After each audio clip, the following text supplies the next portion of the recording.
Practice on my YouTube. Yo, it's your boy MO3. Man, we're live. We're going down. I can't say that wet ass shit.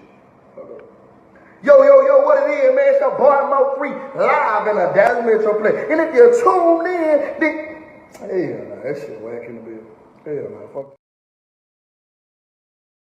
Go ahead and drop this shit, bitch. Okay. On bubble, man. 3G4L. To everybody in the building. Yeah, we early with it. Hold on, man. I appreciate everybody for the love. Man. Hold on. I see my sis down there cutting up. Hold on, man. I can't get to it. Let me click on this one first. Then salute to Keisha Jones for the jewels down there, the gifts, whatever they call them. You know what I'm saying? I appreciate y'all. Thank you for the state of Unoya. You know what I'm saying? For those gifts. Thank you.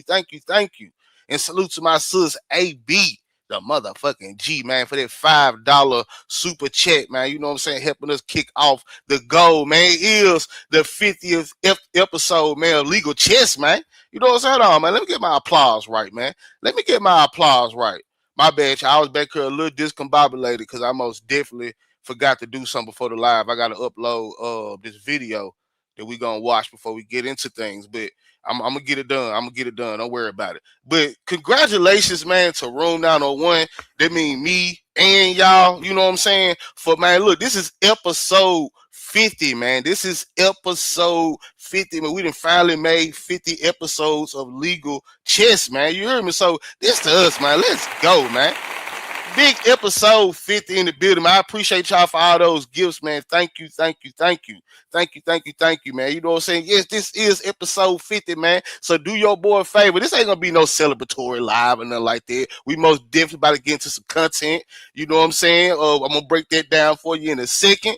You know what I'm saying? Hold on, man. Salute to my good sis. You know what I'm saying? Red Bone coming through with the $5, man. Thank you, man. You know what I'm saying? Getting us another step closer to completing our goal, man, on this 50th episode. Man, I got my tablet sitting up. I got my phone right here. I'm on my laptop, so even when I'm reading this stuff, I will be able to see the chat a little better.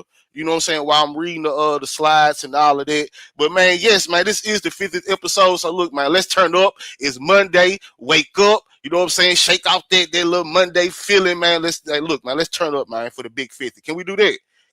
Man? Can we turn up for the big 50th episode, man? Hit the like button for your boy, man. Go ahead and hit the like button. Share the live out, man. You know what I'm saying? Support the channel if you can, if you will. You know what I'm saying? We need 8 more super chats, $5 or more to help us get through the dough. You feel me? But them gifts most definitely gifting. If you're over there on Twitch, man, salute to y'all. Them cheers are most definitely cheering. You know what I'm saying? All that other stuff, man. You know what I'm saying? Support the platform, man. Support your boy. You feel me? While I deliver this A1 uncut, pure content, man. Let's go, man. But look, hit the like button for your boy. Put them gorillas in the chat.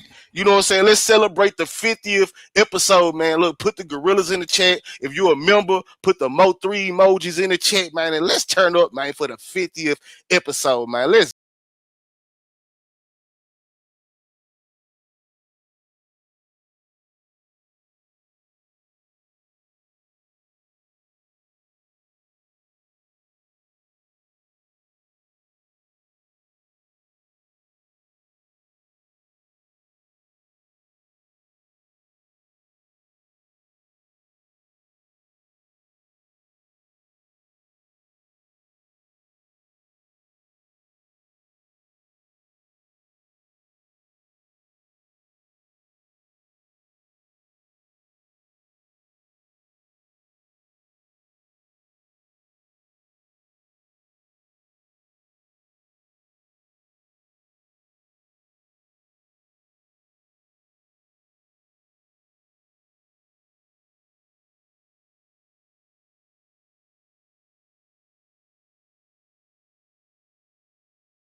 Monday afternoon, man. Salute to y'all, man. Salute to everybody at the workhouse listening to your boy, man. I'm here for a couple hours. You know what I'm saying? I'm here for a couple hours, man, to help y'all get through y'all day, man. You know what I'm saying? The only thing I ask in return, man, y'all show some love and keep it real, man. Like my boy Player Fly would say, man, show some love and keep it real, man. You heard me? By that, I mean, hit the like button for your boy. You know what I'm saying? Go ahead and hit the like button and put the phone back in your pocket, whatever. You know what I'm saying? Share the live out. You know what I'm saying? Support the platform and most definitely turn up because this is the motherfucking 50th episode, man. You know what I'm saying? Through everything, the ups and downs, all this shit, man. This the 50th episode. So turn up, man. If you at the workhouse, man, turn the fuck up, man. Salute to everybody in the building. I appreciate you, Boss Babe, for those gifts, man. Salute to all my generals and generates in blue, man. You heard me? I see y'all, man. Turn up in this bitch one last time, and we finna get into the shizzo. You heard me? Hit that like button, man. Let's go and get the like button to well over 100 likes, man. Go ahead and hit the like button, man. Let's go.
Everybody in the building once again, man. Salute, salute, salute. You know what I'm saying? On this Monday afternoon, man. You know what I'm saying? This is the beginning of a week, man. It's also the beginning of something else, man. You know what I'm saying? I'm looking at my laptop right now. It say July 27th, man. You know what I'm saying? That means we are officially within a month. Within a month. And we ain't even a month away, man. We are within a month. You know what I'm saying? From trial day, man. You know what I'm saying? So not only is this episode 50, this is the beginning of a new, I want to say a new series or nothing, but leading up into the actual trial day, outside of covering the paperwork and all of that. You know what I'm saying? When we have some time between the paperwork and all of that good stuff. We will be doing some updates, refreshers, you know what I'm saying, some things on every single character, every single person that's involved in this case, man. But hold up real quick, hold that thought, man. Salute to our good sis Lily, man. You know what I'm saying? Move a J for the 9.99. She said happy 50th episode, man. Let's go, man. I most definitely appreciate it, man. Hey, look, man, this our celebration, man. This our celebration. So I most definitely appreciate the 9.99 super chat and contribution towards the goal, man. We almost there, man. 6 more super chats, $5 or more, and help us get through the dough, man. You hear me? So, man, I most definitely appreciate all the love, man, the gifts. I appreciate all of this stuff, man. You know what I'm saying? Salute to everybody in the building outside. I see you. Sis Kim, Big Sis 4L, AB, my sister, Justin Fate. I see everybody. AC Shakora. I see y'all, man. I see y'all. Most definitely see everybody in the building, man. What's up, Minka? Minka, I see you coming in here, man, creeping in here. What's up with you, girl? Salute to Regina, man, for the $5 contribution, man. Let's go, baby. Yeah, salute to Regina, man. I most definitely appreciate the $5. She said, "Long live 3, man." Hey, man. Hey, man. That's most definitely 4L. You hear me? Most definitely 4L, man. I appreciate the $5 super chat, getting us another step closer to our goal, man. You know what I'm saying? Let's motherfucking go, man. Salute to y'all, man. You hear me? But you know what I'm saying? Let's go and get into it. So, like I told y'all, man, in between the paperwork, I wouldn't necessarily call this a new series. It's still legal chess, still the same format. You know what I'm saying? But in between the paperwork, breaking news and stuff like that, you know what I'm saying? We're gonna be doing a refresher type style of content. You know what I'm saying? Where I bring you different people, different situations. Hold on, no, that ain't new. Different people, different situations. You know what I'm saying? I also want to get. I'm gonna try to find a way, but I also want to know to y'all, man, the supporters, man. You know what I'm saying? The subscribers, the gang. What question? What is the one thing that's on y'all mind right now as we leading up to trial? What is the one question, or what is the one thing you may be confused about that you think legal chess can help you out with? You know what I'm saying? What is the one thing that you know what I'm saying, that you may be a little confused about, or you may have a question about that you think that legal chess can help you out with? You know what I'm saying? So who gave a drop? Okay. Well, appreciate you, Charlene. Let's go, Charlene, man. Once again, man, with the $5. Let's go, baby. I appreciate you, sis. Thank you. We most definitely appreciate you over here on 901, Charlene. You know it. You know what I'm saying? So y'all when will they make a ruling on the lyrics? I don't know. I actually have whenever they, because I'm waiting on Key One motions. I have all the motions they ruled on with Devin. I have all the motions they ruled on with Yellow Beezy. The last time I checked, Key One motions went in there, and she have yet to rule on the rap lyrics and the few evidence. So I'm waiting for Key One motions to come in, and I'm also waiting on the rap lyrics motions to come in, and then I'm just gonna do one big episode on the motions. You know what I'm saying? The most important was we ain't gonna bore you to death, you know what I'm saying, with just all of them. But the most important ones that was ruled on and granted on, we most definitely gonna do a episode about that. You know what I'm saying? Josh, that any final pretrial date set? Yeah, Yellow Bees got one August the 7th. August the 7th. This the next pretrial, as far as I know. You know what I'm saying? As far as what's in the docket. Let me say it like that, because they can drop some of them motherfuckers today. You know what I'm saying? JD, what's up with you, gang? But yeah, Yellow Bees, the next pretrial is August 7th, and that's the pretrial where they requesting the information and records from Detective Barnes about him and Rainwater.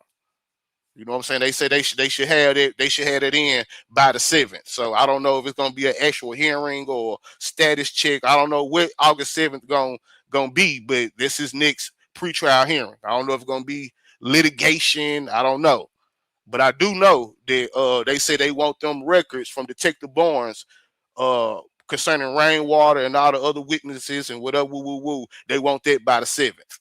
You know what I'm saying? And the 7th is his next date. All right. So boom. Enough of the small talk, man. Enough of the small talk. You know what I'm saying? I'm gonna make a community wild post for you, cause I ain't nowhere in the hell I'm gonna be able to gauge y'all questions. You know what I'm saying?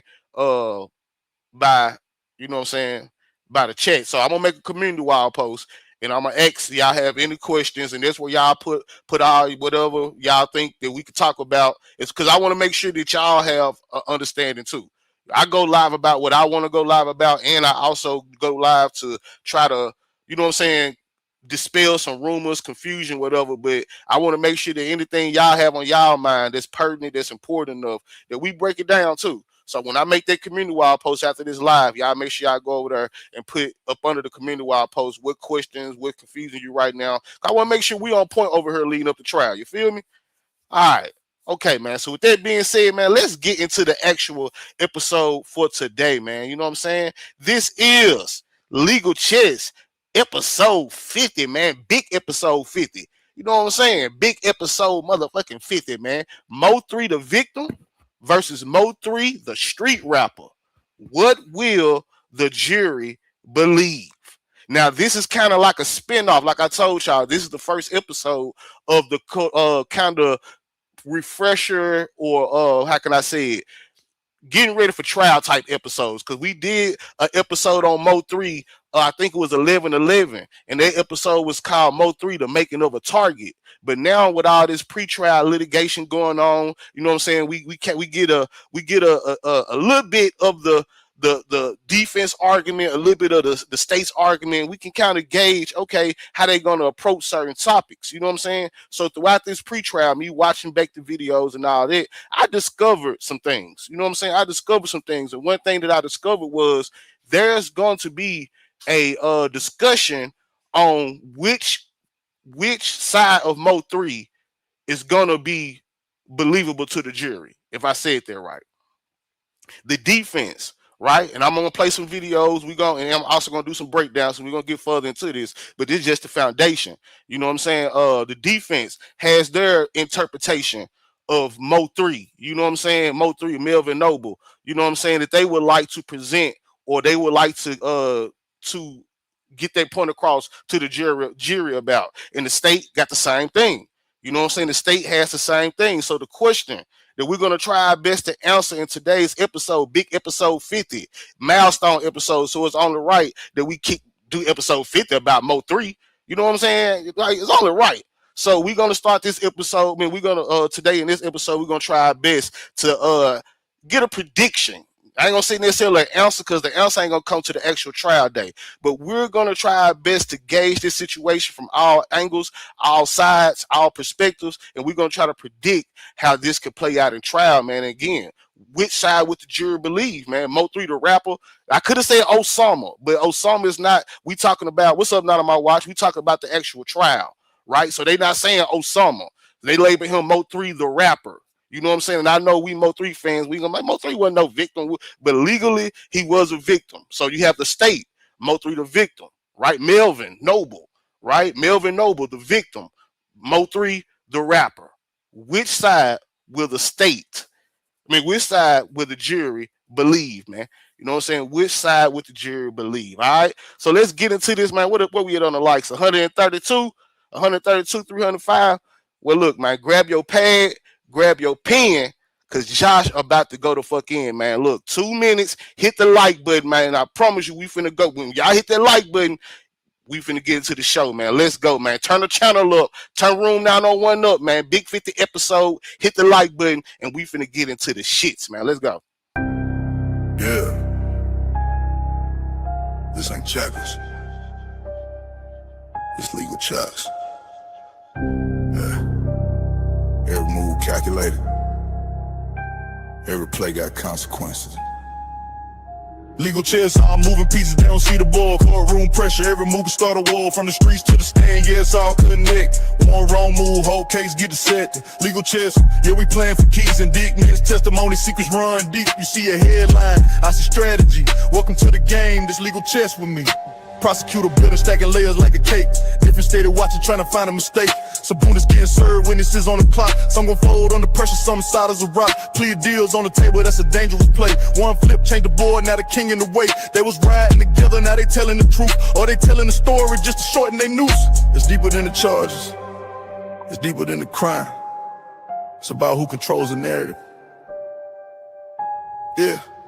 Legal chess, I'm moving pieces, they don't see the ball. Courtroom pressure, every move can start a war. From the streets to the stand, yeah, it's all connected. One wrong move, whole case get dissected. Legal chess, yeah, we playing for keeps. Indictments and testimony, secrets run deep. You see a headline, I see strategy. Welcome to the game, this legal chess. When it's trial time, you watching the headlines. I'm breaking It's down trial the strategy. time, man. Hit that like button, man. It's trial time. Every Let's move, go. every play, every angle. This legal chess strategy. Thank you for those gifts, Boogie. Let's go.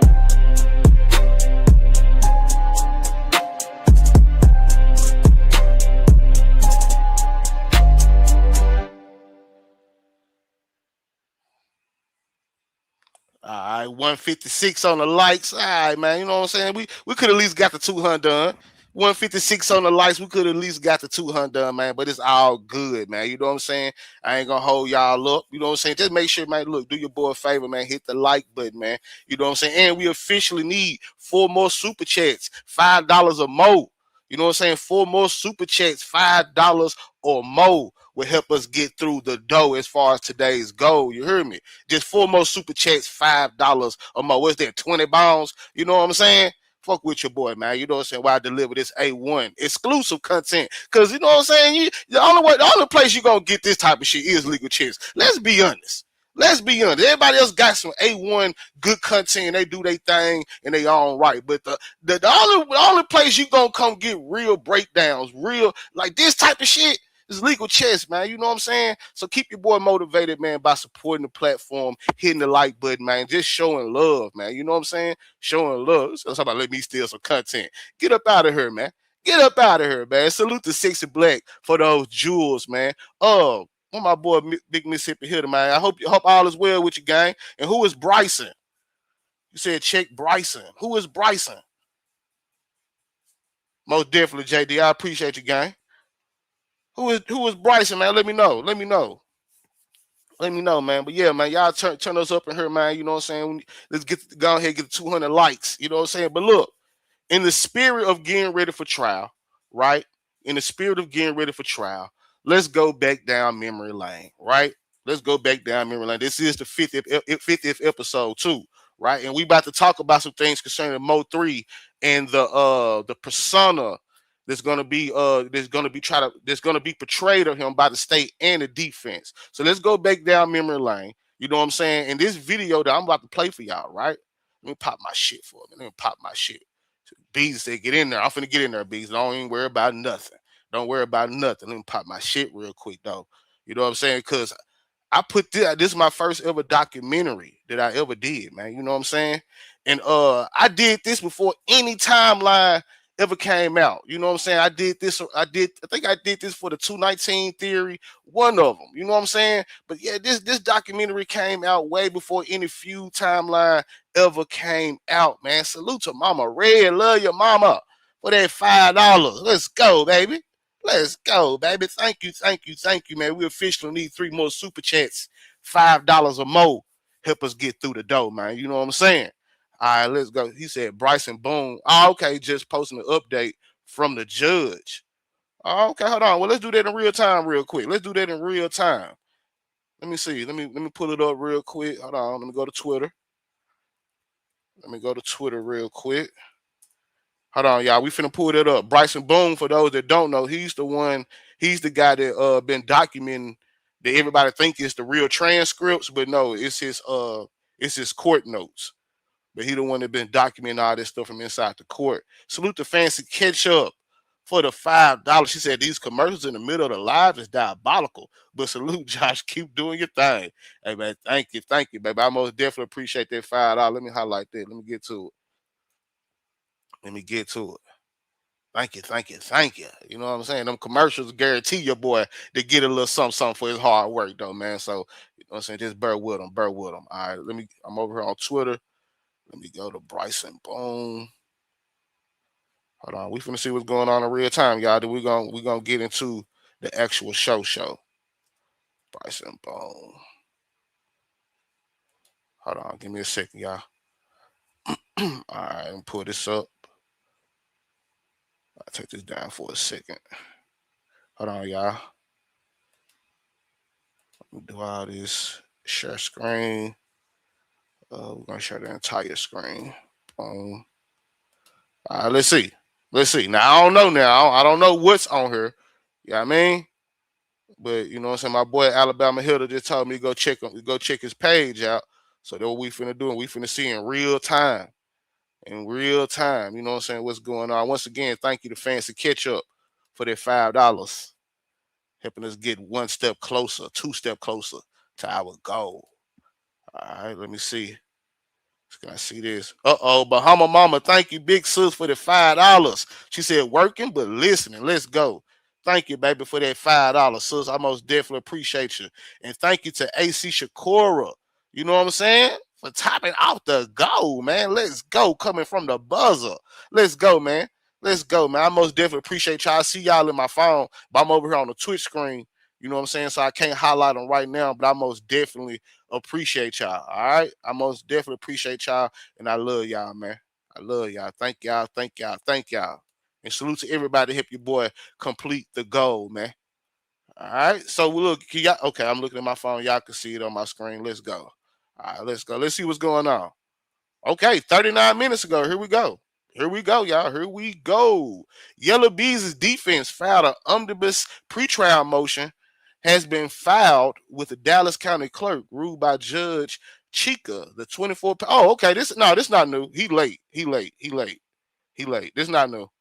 I got this. I got this already. Yeah, them all the motions that she ruled on at their pretrial. Yeah, I got that already. Like I said, I'm waiting for. I got Devins too.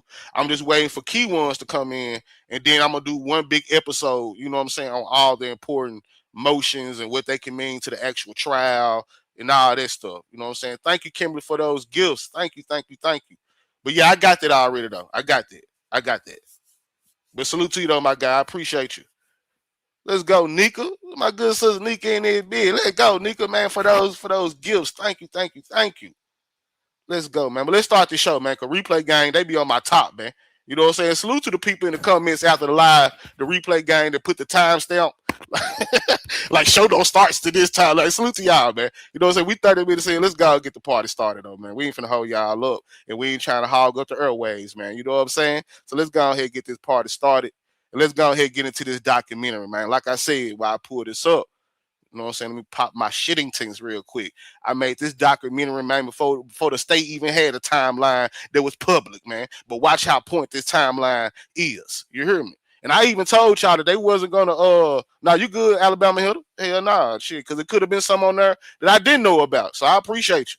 You know what I'm saying? I appreciate you. But and I also told y'all that they wasn't gonna start with Hector Wilkins. They was going to refine their timeline and start with Roy Lee. See, that's why y'all got to go watch old episodes, man. Go watch some old episodes, man. You know what I'm saying? But let's get into the shits, man. Let's get into the shits, man. I'm going to drop myself down so it can be on the full screen. But look, go ahead and hit the like button. Enjoy this documentary that I put together. Hold on, man. We ain't even at 200 done yet. Come on, y'all. And we almost at 400 people in there bit. Come on, y'all, man. Hit the like button for your boy, man. Hit the like button, man. I'm making documentaries, man. Finna be doing a lot of reading for y'all. Break it down, man. Hit the like button for your boy, man. Let's go, man. I don't want to have to do a concert here, man. Go ahead, hit the like button for your boy. Stop 6 Rudy G. What's up with you, gang? But let's go, man. I'm finna drop myself down to the back. Oh shit. My bad. I'm tripping. I'm finna drop myself down to the bike.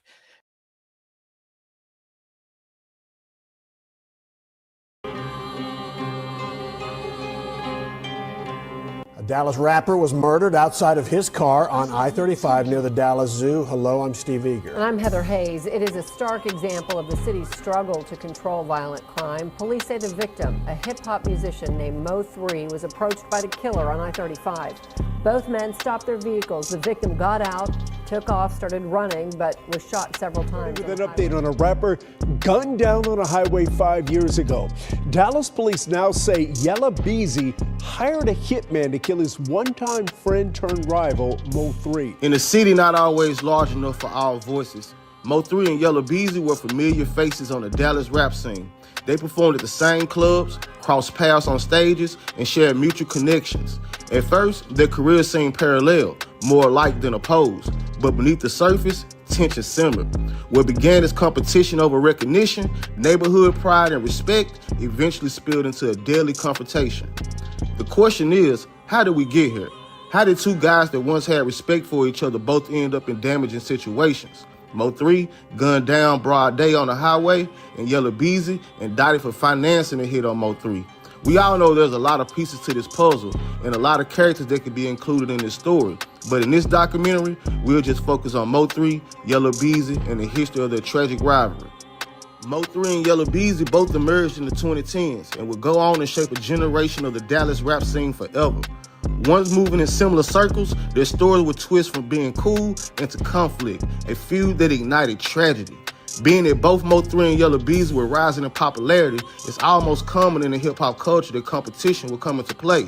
But not only that, outside rumors also began to create a wedge in between them. But despite the competition and rumors, Yella Beezy and MO3 still maintained somewhat of a respect for each other. It was just like you said, just like a miscommunication. He say, she say, a lot of bullshit. He called me one day and was like, hey, where you at? This street, I wanna holler at you about something in your hood. I'm like, shit, where you at? He told me where I come put up on. We hop in the car, chop it up by the hour. He tell me, ooh, this, and I tell him this how this shit went on. He told me how this shit went on. It was even nigga a story when, you know what I'm saying, like a bitch was telling him, yeah, my Oak Cliff America nigga say you can't come to the cliff no more.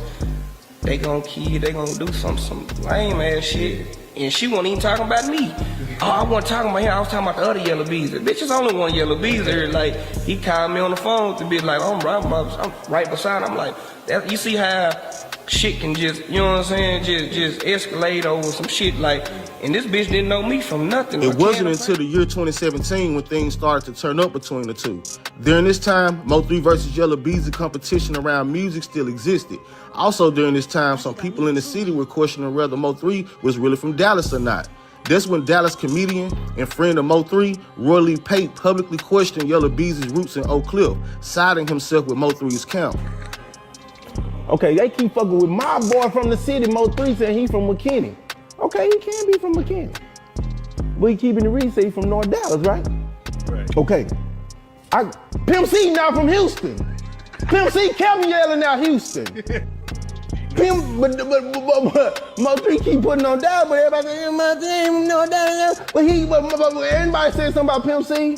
Nope. No, hey, that's what I'm saying. Leave my nigga alone, man. So leave my nigga alone, man. This is true shit, man. Man, come on, man. Come on, man. But I say, man, I know 4 or 5 niggas that ain't from they hood in Dallas. But the thing, why they from Dallas, where they from right now? Because of the money. Bitch, come on, ho. You from America. You from Oak Cliff, America. Bitch, don't fuck with us, ho. So you come on up so we can rob you.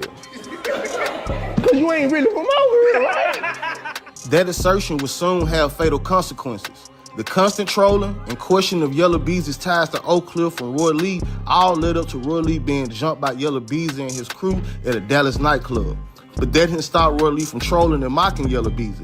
Instead, he turned up even more, doing more interviews and doing more skits, this time challenging Yella Beezy to a boxing match. You hit me because I told you weren't from Oak Cliff. I ain't said nothing wrong. I ain't lying. You think you ain't go to Sock, Roosevelt, Kimball, Carter, Maceo. You ain't go to them schools. I ain't lying. Fight! Yeah. Yella Beezy, fight! Yeah. Niggas talking about shooting. Fight cause you ain't got nothing from here. I'm talking about from here. I ain't talking about from here. That's easy.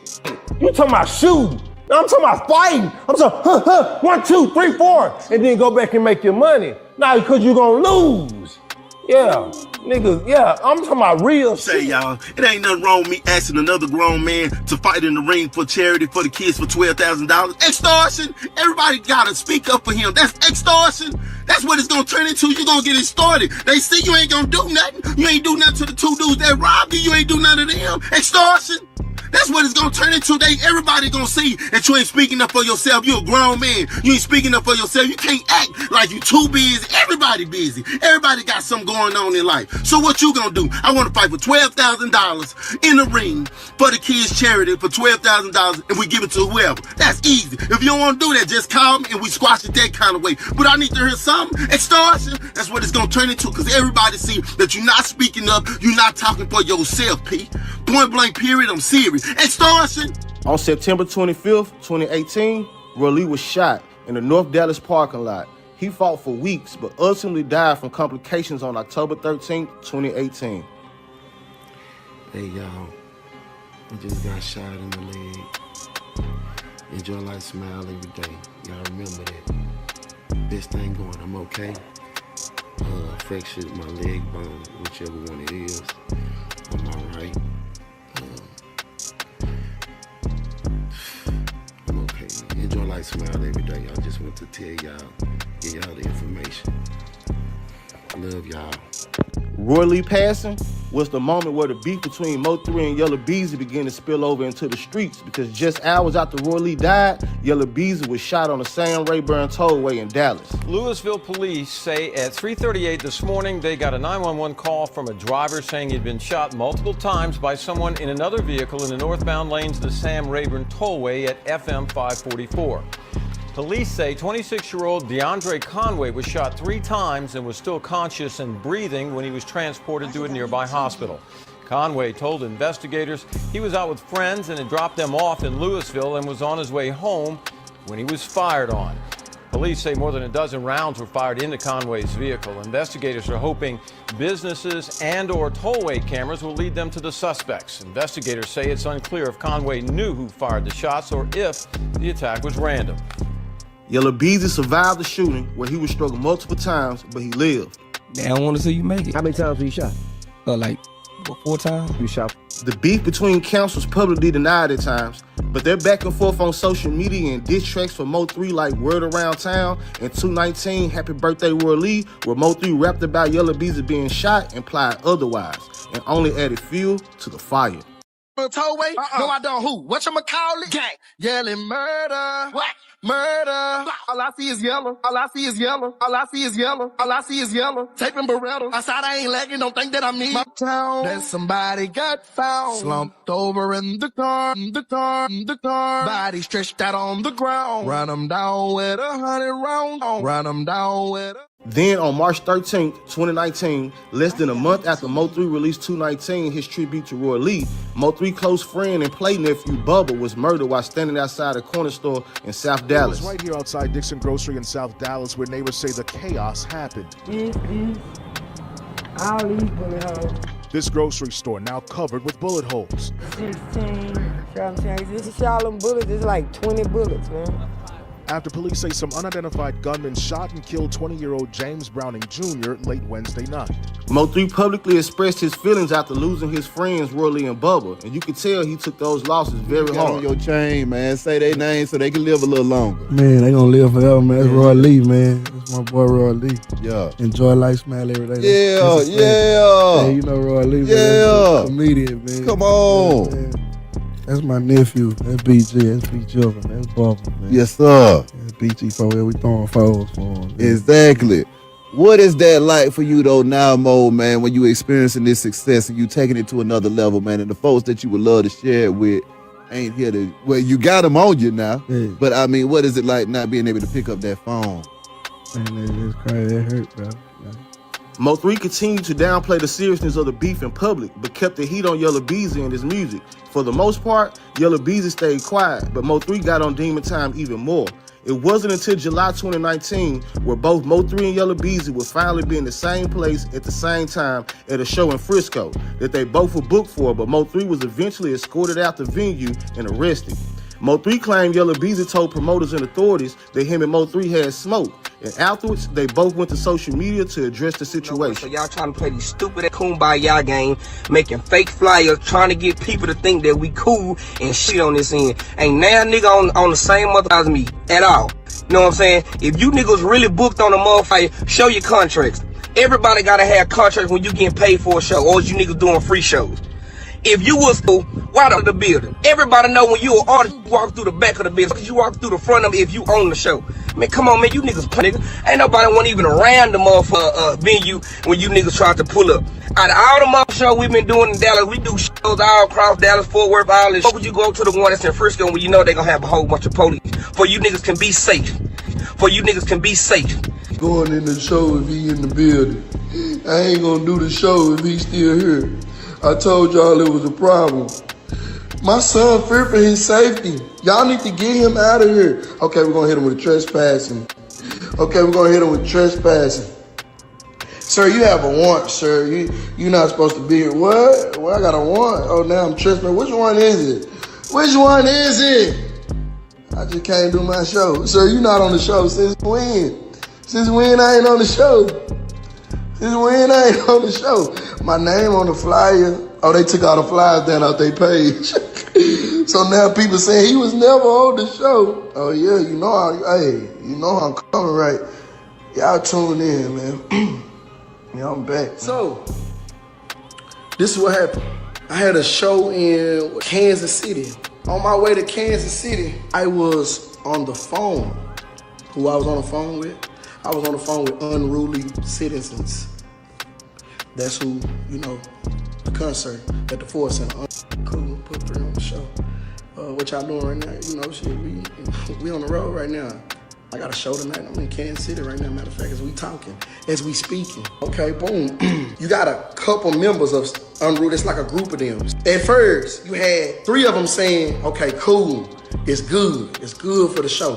And then you got this one saying, like saying he rapping, man, whatchamacallit? Man, I don't know if that's a good idea, man. Whatchamacallit is calling us saying they don't want to be on the show with them and whoop and all this, and we don't want to, we done already paid them and stuff, and we're just now adding you on. They just added me on. They did. I'm already doing shows.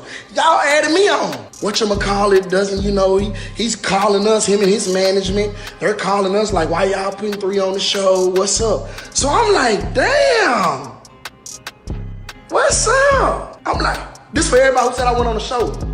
I want y'all to apologize to me. Damn. I say, bro, what's the problem? Man, do you got beef with such and such? And I don't got no beef with no rapper. I don't know nothing about that. I had it. Sir, what you talking about?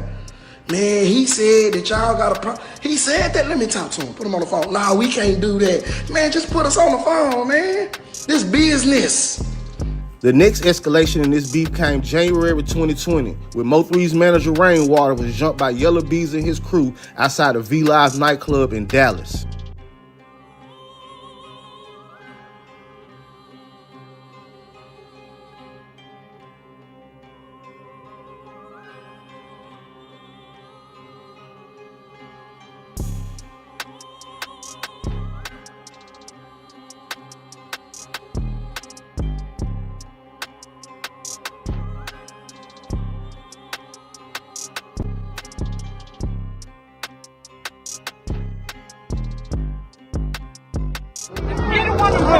For real. That's what you do back on the internet, bumping ass shit. Oh, okay, internet.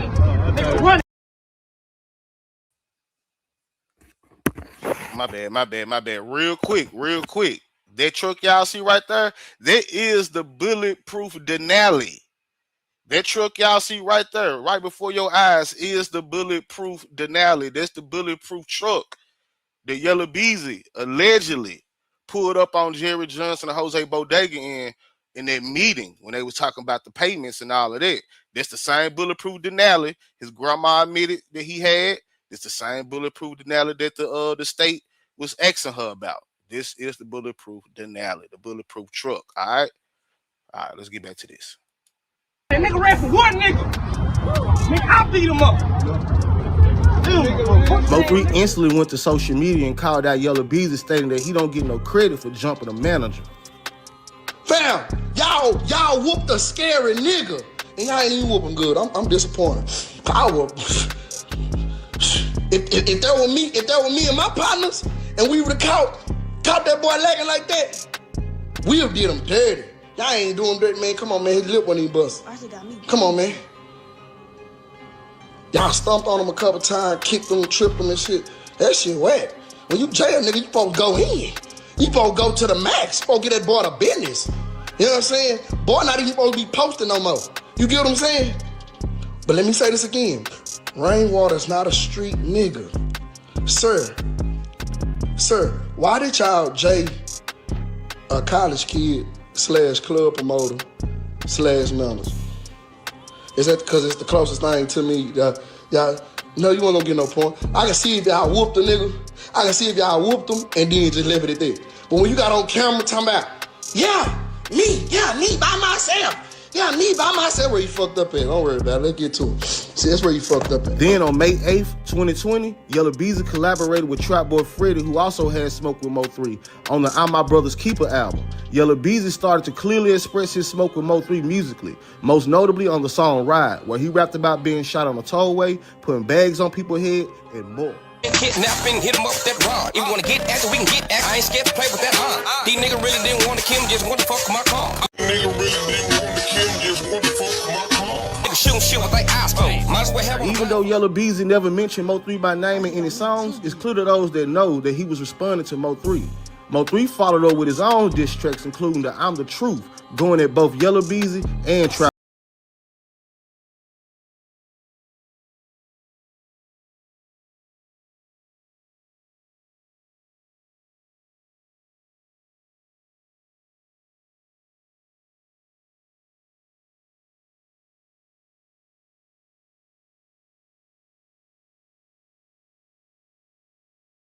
Down, and the public back and forth did not stop. Then, on November 11, 2020, tragedy struck. MO3, then 28 years old, was driving on Interstate 35 in Dallas when another vehicle began pursuing him. MO3 was forced to stop. He fled on foot, but was chased and fatally shot by the shooter. The rapper was murdered outside of his car on I-35 near the Dallas Zoo. Hello, I'm Steve Eager. And I'm Heather Hayes. It is a stark example of the city's struggle to control violent crime. Police say the victim, a hip-hop musician named MO3, was approached by the killer on I-35. Both men stopped their vehicles. The victim got out, took off, started running, but was shot several times. MO3 was rushed to a local hospital where he was pronounced dead. The hip-hop community mourned the loss of a raw, authentic voice that had connected with fans across the world.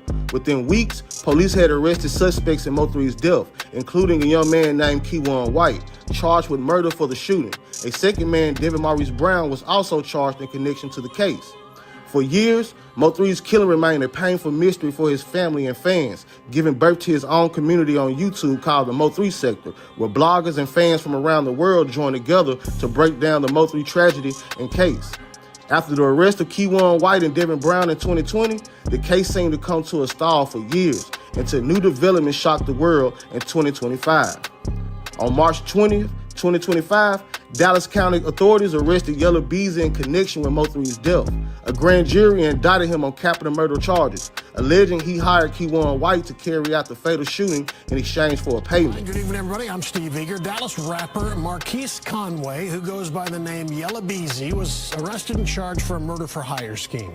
He was arrested earlier this week, connected to the 2020 murder of another rapper. Fox 4's Stephen Dahl is in the newsroom with more. Stephen. Steve, the murder victim back in 2020 was Melvin Noble, who went by MO3. Noble was killed in an ambush-style shooting during the day while he was on I-35 in Dallas. Investigators identified Keywan Dontrell White as the shooter in that crime.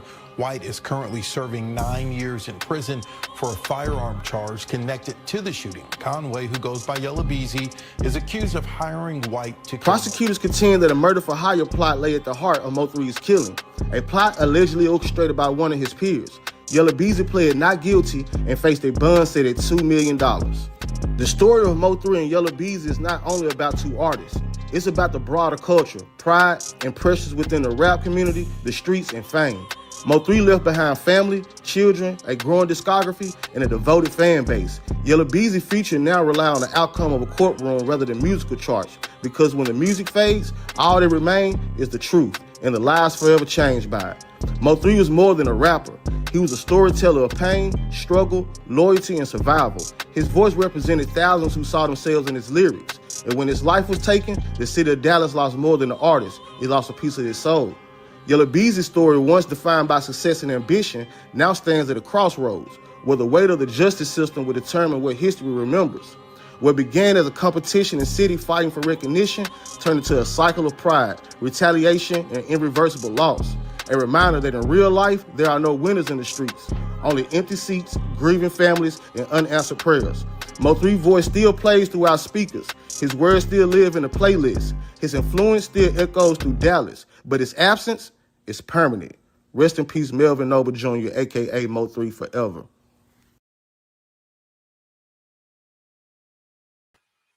Let's go. That boy that good, ain't he?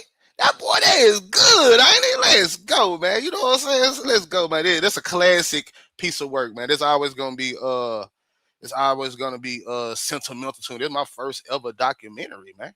It was my first ever documentary. I'm thinking about doing one more leading up to the trial. You know what I'm saying? I'm thinking about doing one more documentary like that. You know what I'm saying? Leading up to the actual trial.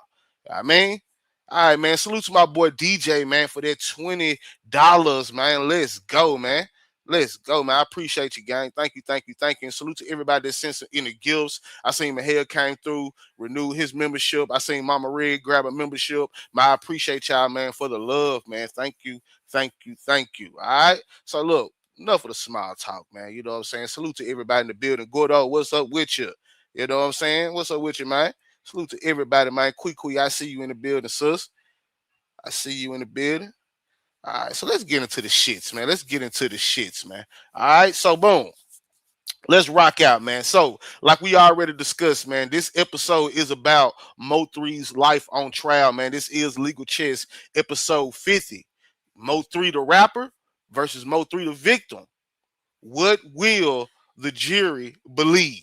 All right. What will the jury believe? Now, let me break down to y'all how I came into the breakdowns that we're about to discuss. You know what I'm saying? And in this particular episode, I got breakdowns with some video context on some of the parts. You know what I'm saying? So y'all most definitely in for a treat, man. Sit back, kick your feet up.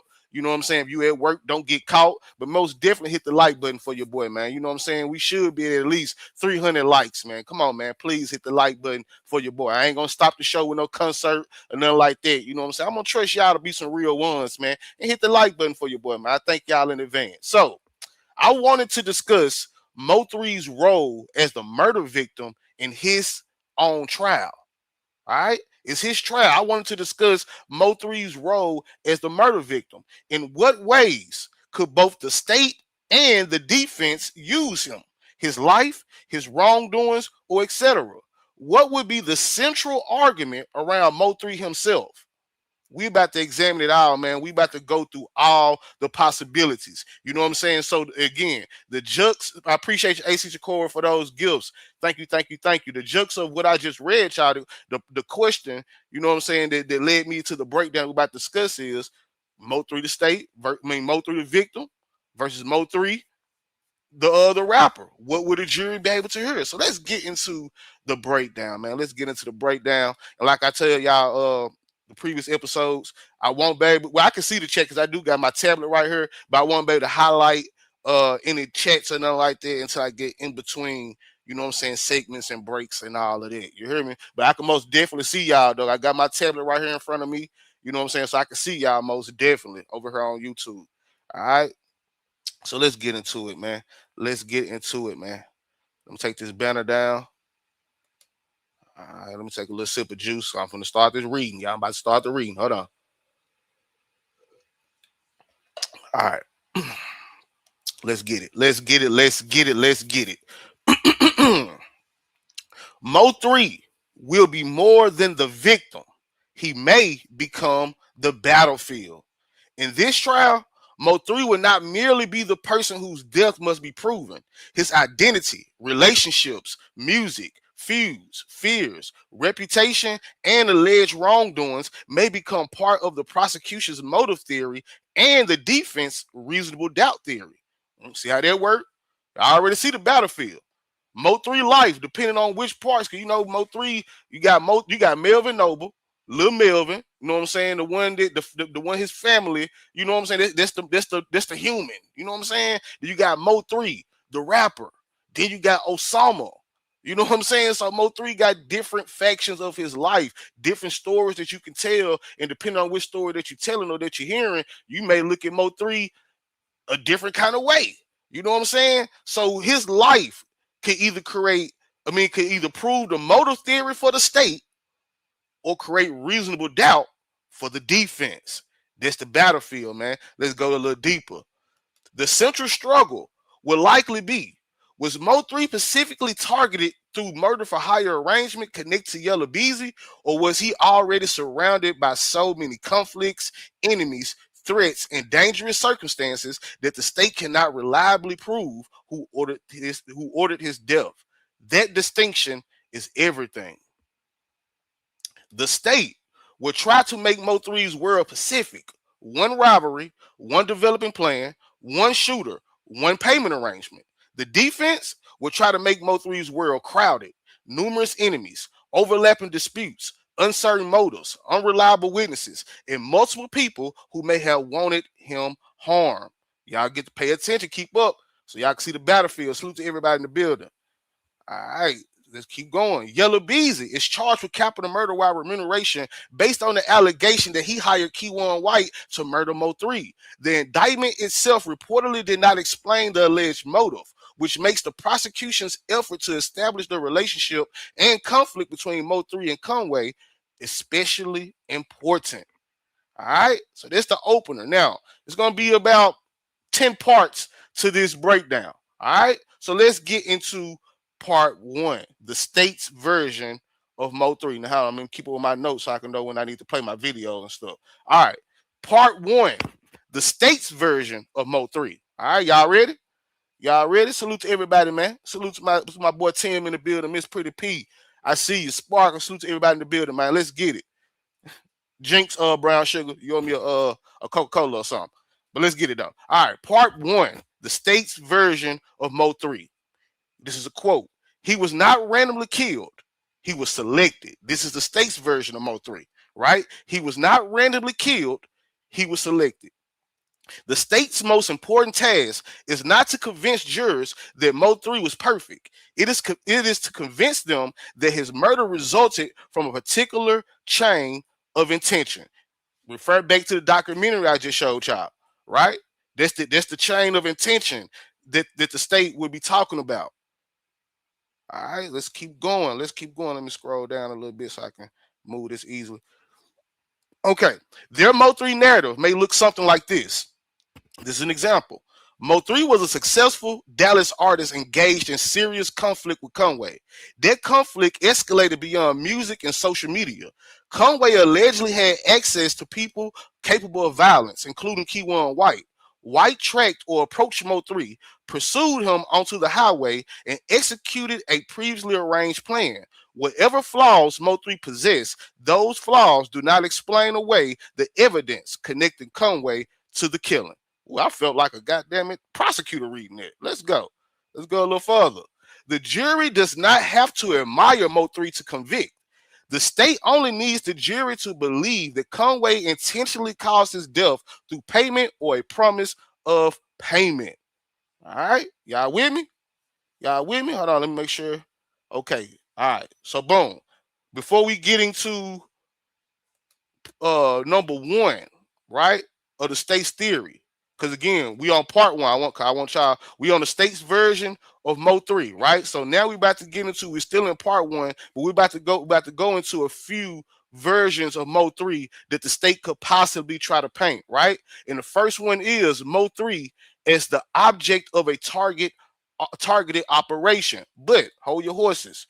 Before we get into that, let's play this video, right? And viewer discretion is advised, trigger warning, you know what I'm saying? But if you've been in the sector for a long time, you have seen this video already, and y'all just seen it in my documentary. It is the highway footage, you know what I'm saying? But the reason why I'm playing this is because this is gonna be one of the most, even though it's mundane or it's repetitive, or we didn't seen it 1,000 times, broke it down 1,000 times. Please keep in mind, let's play a game. Matter of fact, let's take 10 seconds, right?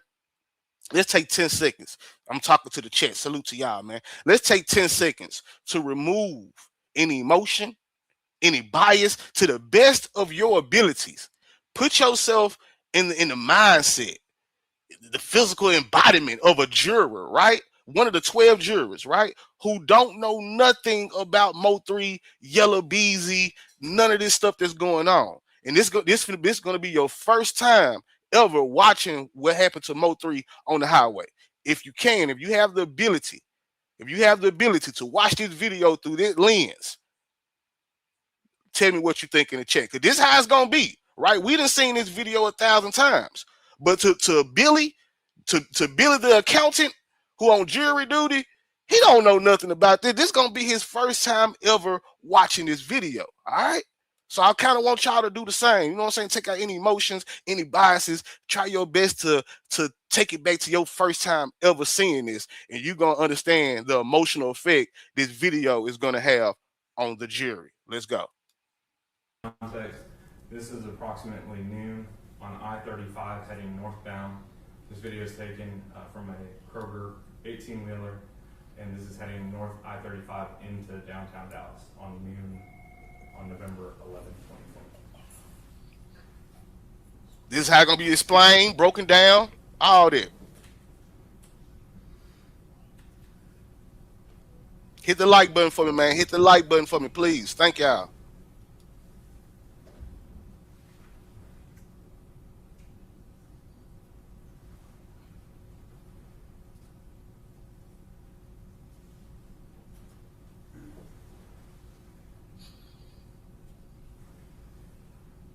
Now, Your Honor, if I could draw the court's attention, if you look on I've stopped this video at 19 seconds. You see a gold sedan in the far left lane and a black sedan in the second lane to the left.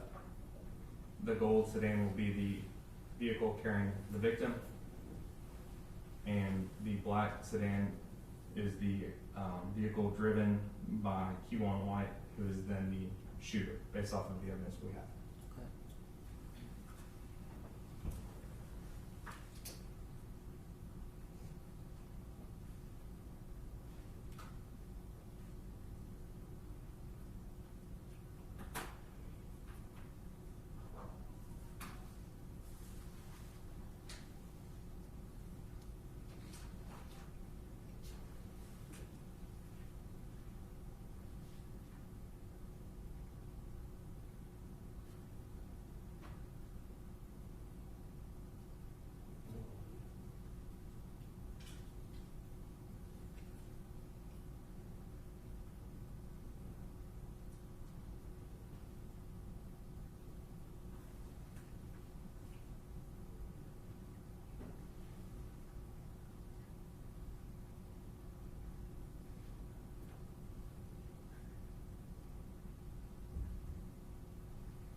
Man, Q1 fast as a bitch. I said every time I watch that video, that man fast as a bitch. Your Honor, I'm going to stop this at 1 minute and 37 seconds. The victim does not return into the frame. All right, man. You know what I'm saying? Okay, because that video, right? That video again is going to be essential to how the jury and everything really consume this whole case, right? Because one of the first things you're going to ask after seeing that video, if you a person that just seen it for the first time, who the hell would want that? Who would want somebody unalive that bad? Who you would instantly start looking for the motive, right? Because one of the first questions you would ask if you have never seen that video before, if you the white lady Annie, they work at the butcher shop that just so happened to be subpoenaed to do jury duty for the MO3 trial, Annie gonna see that and be like, good God almighty, gee golly whiz, who would want to do something like that? Why? They're gonna instantly go for the why, and it's gonna slide right into the few evidence, the witnesses, the timeline, and all of that. All right, so let's get back into this breakdown. Let's get through this. Let's get through this. So again, we'll talk about the different versions of MO3 that the state will try to present. Right. So let's get into number one. MO3 is the object of a targeted operation. The physical circumstances of the killing naturally support a targeted hit narrative. According to the publicly reported allegations, a vehicle approached MO3 on Interstate 35 East. MO3 stopped or became immobilized in traffic. A masked gunman approached, and MO3 fled on foot before getting shot. A bystander was also wounded. Let's go. The prosecution will likely emphasize several points. The attacker appeared to know which vehicle contained MO3. The confrontation occurred in public despite the obvious risk. The gunman pursued MO3 instead of merely firing defensively or retreating. MO3 was shot while attempting to escape, and the manner of the killing suggests determination rather than spontaneity. All right, they said the nigga was determined. This wasn't no spontaneous act. The emotional thing could be MO3 ran before he understood he was being hunted. That gives the state a simple visual narrative. MO3 was not confronting the shooter. He was fleeing him. Number two, one of the ways that the state would try to present MO3. We're talking about the state. We're going to get to the defense. Let's deal with the state first, all right? Number two, MO3 as the source of motive. The prosecution may use portions of MO3's life not to attack him, but to explain why someone allegedly wanted him dead. This could involve, hold on, get up and move over. This could involve competition with Dallas music scene. Competition within the Dallas music scene, public statements or disrespect, songs, live streams, interviews, or social media exchanges, relationship with women, prior shootings or alleged retaliatory events, disputes involving associates, financial competition, perceived humiliations, street or gang affiliations, or accusations MO3 made publicly or privately. The state does not need to establish that every statement MO3 made was true. It may only need to show that Conway, Yellow Beezy, heard or believed something sufficiently provocative to create motive. That is an important evidentiary distinction. Let's go. Let's cook. Let's cook. A statement could be offered not for its truth, but to show its effect on Yellow Beezy. This is a quote. We are not offering this because MO3's accusation was necessarily true. We are offering it because Yellow Beezy heard it, reacted to it, and allegedly acted because of it. So for an example, right, let's say 219, right? Or let's say, we all know how MO3 talk, right? Some people say MO3 was capping. We're going to talk about that too when we get to the defense. Some people say he was capping, exaggerating. But the state is saying, look, we ain't necessarily saying what MO3 said in, let's say, word around town or something like that. You know what I'm saying? Was true, but we can most definitely prove that Yellow Beezy heard it, he reacted to it, you know what I'm saying? And allegedly acted on it. You know what I'm saying? So whether MO3 was lying in his raps or not, that's really going to be somewhat irrelevant, because they got evidence that shows that, hey, even if MO3 was lying, niggas responded, niggas reacted. All right, let's keep going to number three. Number three is we talk about the versions of MO3 that the state will present. And number three, MO3 as the rival who threatened Yellow Beezy's, Conway's identity. The case may not be framed as a traditional financial murder for hire case where one person kills for insurance proceeds or inheritance. The quote-unquote payment may be the mechanism, while the alleged motive could involve reputation. The state could argue that MO3 represented a growing threat to Yellow Beezy in several ways. One, artistic competition, credibility within Dallas, public embarrassment, accusations that weaken Yellow Beezy's image, influence over mutual associates, fear that MO3 would continue speaking, or fear that unresolved conflict would make Yellow Beezy appear weak. That would allow prosecutors to say, this was not merely rap competition. It became personal, reputational, and intolerable. Recent pretrial reporting indicates that prosecutors have been trying to connect Yellow Beezy's lyrics and associations to their murder for hire theory. A detective, Detective Barnes, reportedly testified in their pretrial that Keywan White appeared on stage with Yellow Beezy shortly before MO3's murder, which the state viewed as evidence that White was trusted by Yellow Beezy. The prosecution could use Mo3's public disrespect alongside that relationship evidence to create a sequence. And y'all can see the sequence at the very bottom. Thank you, Kimmy, for those gifts. Thank you, thank you, thank you. Y'all can see the sequence at the bottom of this slide. It says motive, then it slides to access. Yellow bees have access to keep one white. Then it slides to the planning. Then there's the murder. Then there's the payment or promised payment. All right. So let's go to number 4. Let's go to number 4. Salute to everybody in the building. Hit the like button for your boy. All right, number 4. One of the versions of Mo3 that the state would try to present. Mo3 as a human being rather than merely a rapper in a beef. Hold on, make sure I'm keeping on my notes so I can okay.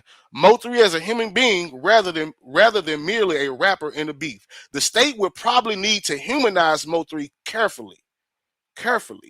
Too much saint making him look like a saint would be dangerous because the defense may possess evidence contradicting it. But if prosecutors allow Mo3 to exist only through violent lyrics, arguments, and rumors, Jerry may subconsciously view his death as an unsurprising consequence of his lifestyle. So do y'all see the conundrum, the pickle that the state is in this particular situation? Too much making Mo3 look like a saint, you know what I'm saying, can open up the door for contradicting evidence that the defense may have. You know what I'm saying? But if you sit back and let the defense just use the violent lyrics and all of that against Mo3, it can enter the subconscious of the jury, and you don't want that. So you got to find an even keel balance and not overdoing the praise and making Mo3 look like a saint, but also not letting certain narratives fly from the defense. Y'all feel me? Y'all feel me? All right, so let's keep going. Let's go a little further with this. Therefore, prosecutors may introduce him as Melvin Noble rather than only Mo3. Now, pay attention to that. Pencil that in your mind. I tell y'all, grab a pad, grab a pen. If you one of the ones that got a pad or a pen, write this down. Mo3, Melvin Noble, Mo3. Because once I'm gonna play a video for y'all later on once we get to that point. But y'all gonna see a clear distinction on how the defense is already portraying Mo3. All right, which led me to the creation of this episode. But we gonna get there. But pencil that Melvin Noble rather than only quote unquote Mo3. All right. Prosecutors may introduce him as a son and father, a working artist, a man whose career was expanding, someone supporting relatives or friends, a person with future plans, someone who experienced fear before his death, or someone who attempted to survive by running. The goal would not merely be sympathy. It would be to prevent the defense from turning him into an abstract character from a violent rap narrative, right? So the state would try to separate Melvin Noble from Mo3, while the defense may try to highlight Mo3 over Melvin Noble. All right, hence the title of this episode: Mo3 the rapper versus Mo3 the victim. What would the jury believe? All right, let's keep going. The prosecution's message is this. It's an example. Mo3 may have created controversial music and lived around conflict, but he was a real person, and the evidence shows that his death was commissioned. All right, so let's go into number 5. But before we get into number 5, I want to play this video to y'all. So we finna get into the 5th version of Mo3 that the state may try to prevent. And they say Mo3's fears or precautions before the murder. All right, now let me put a pencil in there.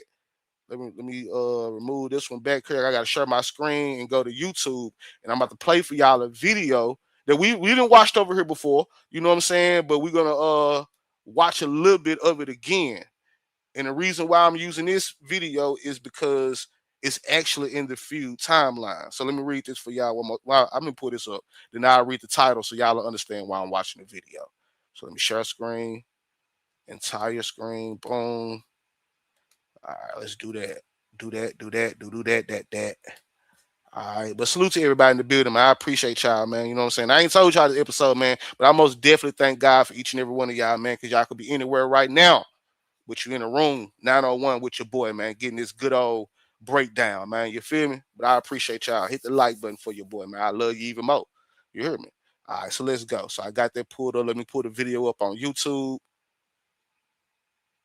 All right, so when I transition over, it can just simply play. All right, I'm gonna make sure I add and all this stuff out the way. Y'all bear with me. Y'all bear with me. Hold up. All right. All right, so let's go. Let's go. All right, so boom. So we about to listen to Mo3 at his own mouth say some things, right?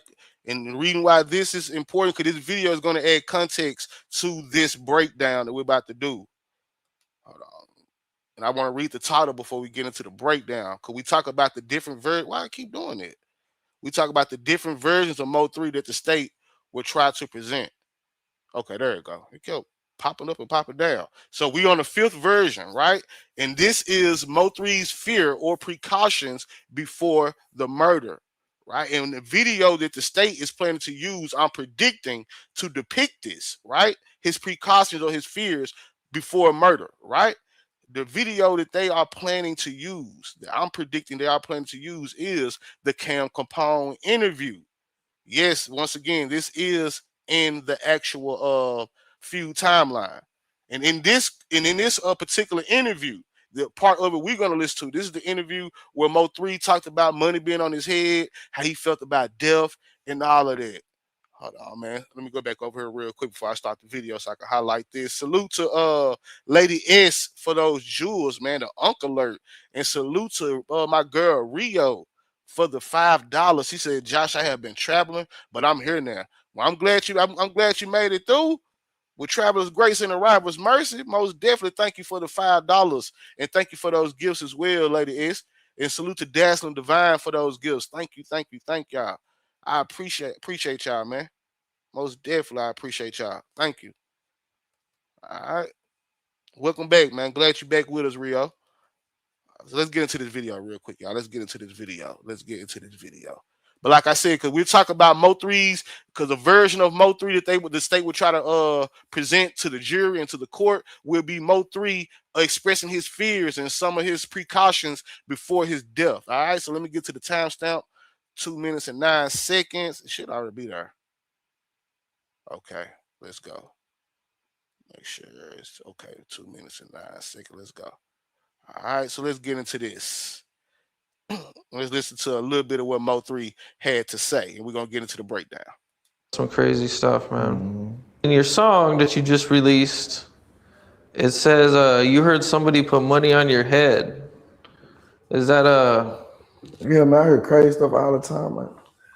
Got money on my head and stuff, man. For what? those are the type of rumors you're hearing? Yeah, I just hear this type of stuff every day, man. I heard I got money on my head. I heard I'm gonna get killed. I heard all types. So he got money on his head. He gonna get killed. I'm gonna stop it, y'all, for monetization purposes. Woo. But hit the like button. Let's go.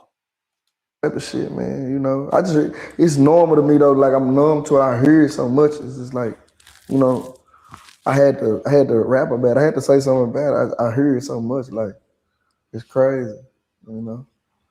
What made you write that or say that line? Is death something that you think about a lot? I don't think about death, but you know. He just asked Mo3, is death something you think about a lot? You know what I'm saying? See, the digital footprint on Mo3 is insane because you can find everything in his music, his interviews, his live streams. So we got a chance to hear how Mo3 feel about money being on his head and death before he even died. I think about death. You think about a lot of stuff in life. You get what I'm saying? I think about stuff that I don't even need to be thinking about. Like, you get what I'm saying? So it's like, it passed my mind a lot of times, you know.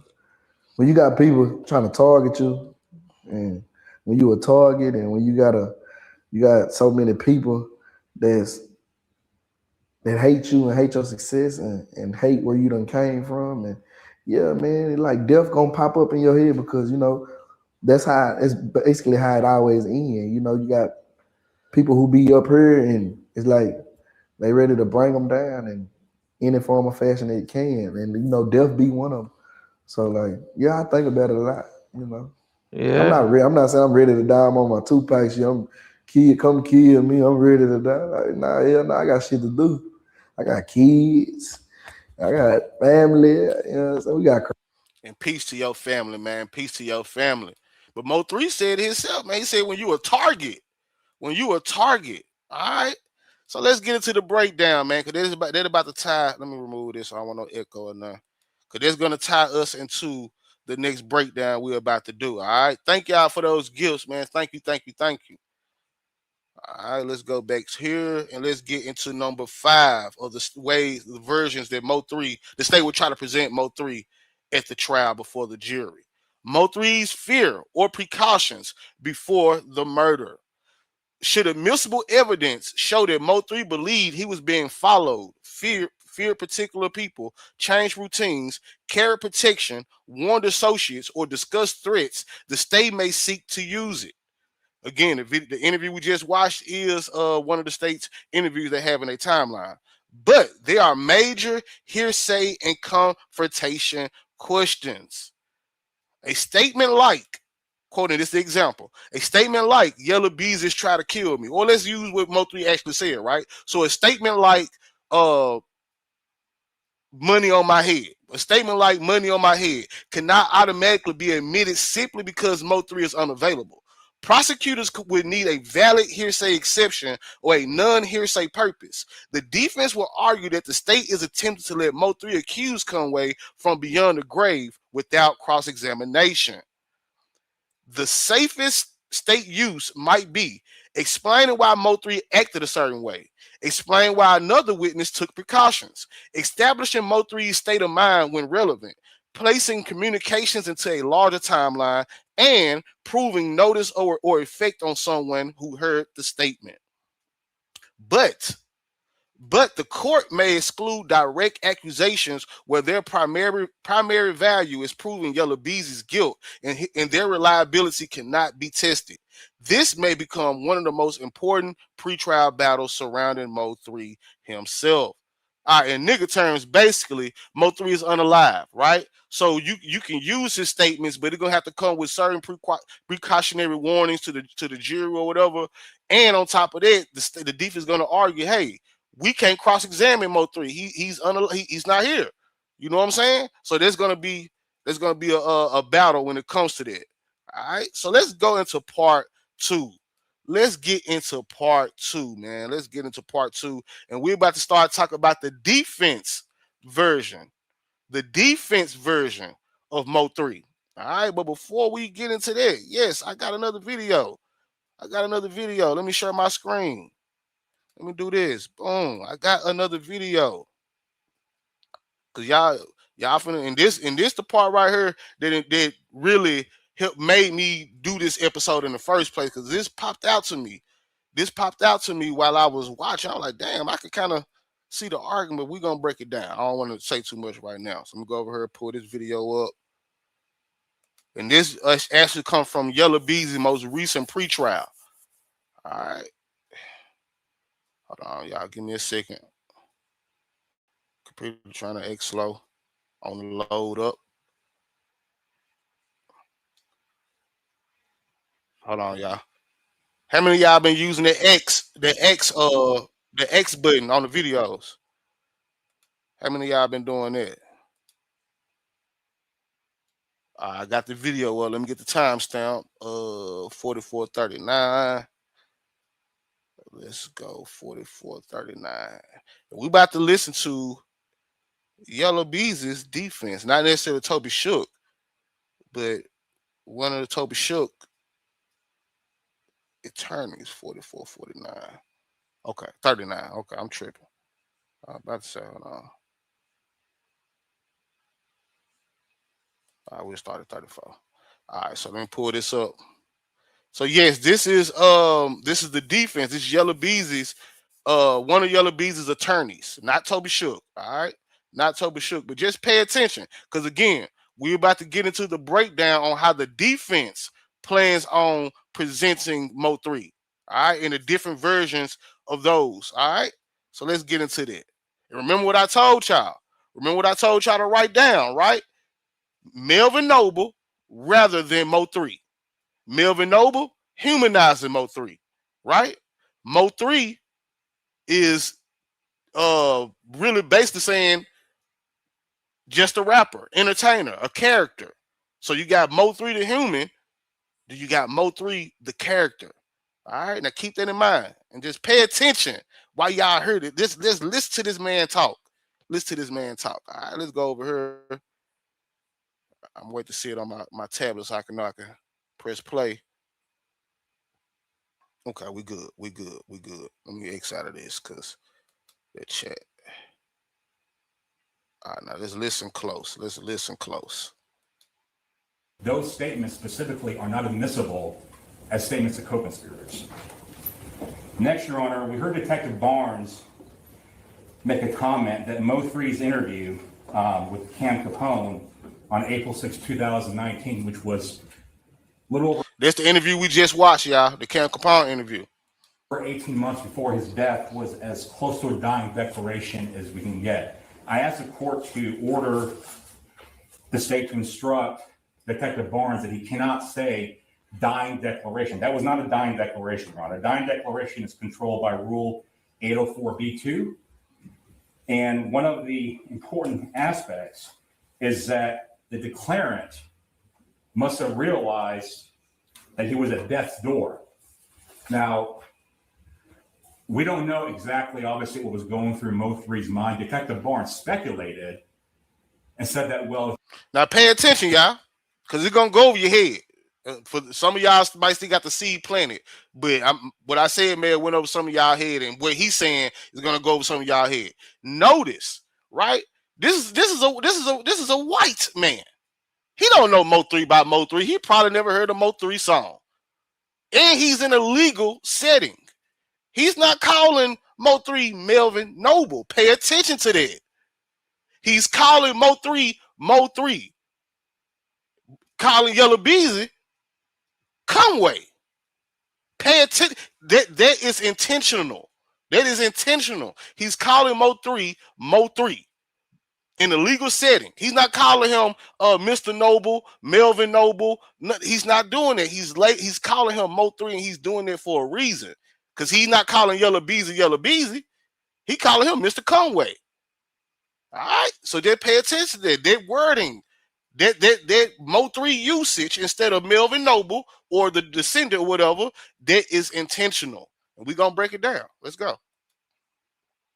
Well, he, had a general bad feeling that, he might get hurt in some way sometime in the future. But we don't know what else type of conflicts Mo3 was into.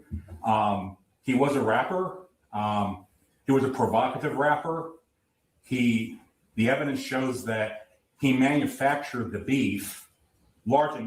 beef with Mr. Conway for commercial purposes. That's, we heard from Dr. Nielsen, that's what these individuals do. They make up beefs, they manufacture them to cause controversy. Why? Because remember, controversy sells. An uncontroversial, friendly person usually isn't an interesting person. In our society, especially with social media and music, it's the edgy person, the person who says, say crazy things sometimes. That's the person who's interesting. That's the person who draws attention to himself. That's the person that people will pay to listen to. That's what was going on in this case. No, that's the person that people would pay to get unalive, sir. Yeah. All right. So enough of that. I ain't know what I'm saying. Y'all heard enough of it. So not only did we point out the labeling of Melvin Noble as Mo3, right? Because we call him Mo3 too, but it's the Mo3 sector. We here because the entertainer. We not in a legal setting, right? And he clearly showed y'all the distinction. You have Mr. Conway and Mo3. Right, and we're gonna get into that breakdown. And also, he kind of labeled Mo3 as a clout chaser. You know what I'm saying? He said Mo3 was clout chasing. He was making stuff up. At one point in time, he even said that Mo3 fabricated the whole goddamn beef in his head. All right. So let's get into the breakdown, man. Now that we heard from the actual defense, a little bit from the defense. Again, there was a pre-trial, but it should give you, especially after this breakdown, it should give you a close enough prediction on how the state plans on handling Mo3. You know what I'm saying? Or Melvin Noble as a person. So let's get into part 2. Where were we? Here we go. Let's get into part 2. No, this is not where we at. Hold on, where we at? Right here. Let's get into part 2. Salute to everybody in the building, man. All right, part 2, the defense's version of Mo3.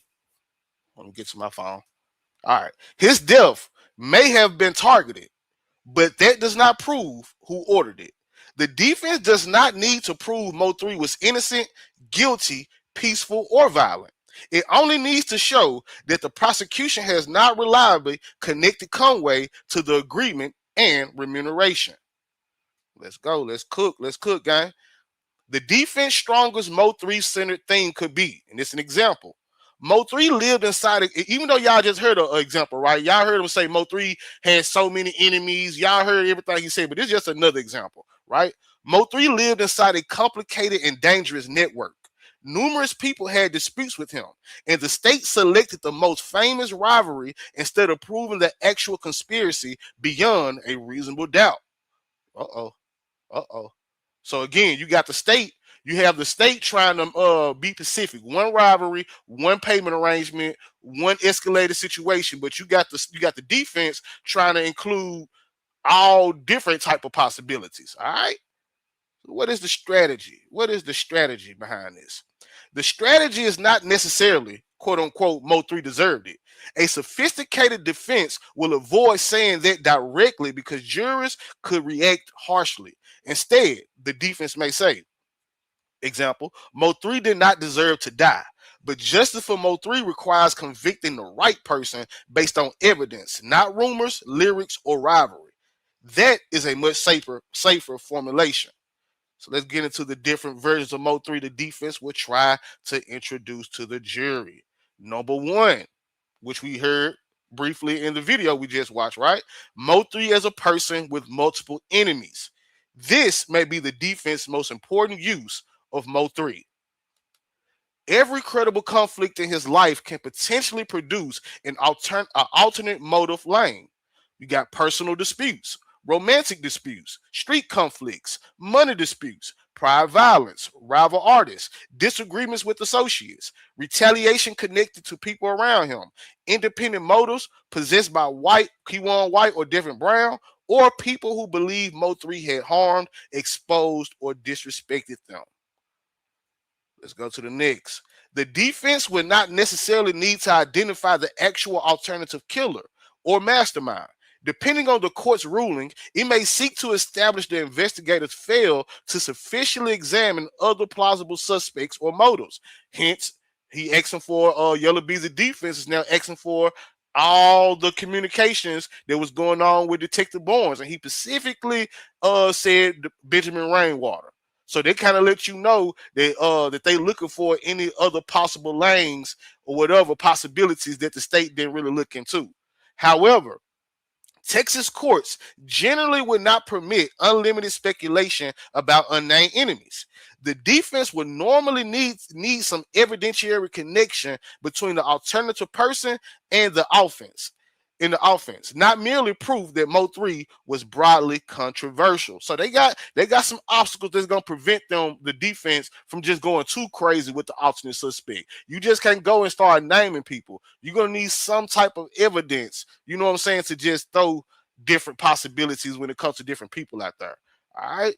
The defense therefore needs specific alternative motive evidence, not just Mo3 had enemies. For example, a documented threat close in time to the murder, communications discussing retaliation, a person tracking Mo3, a dispute involving the location or timing of the killing, evidence that Keywan White had an independent relationship with another enemy, money or communications inconsistent with the state alleged arraignment, witness statements pointing elsewhere, or investigatory leads that were abandoned. Those are some examples of specific alternative motive evidence that they would need.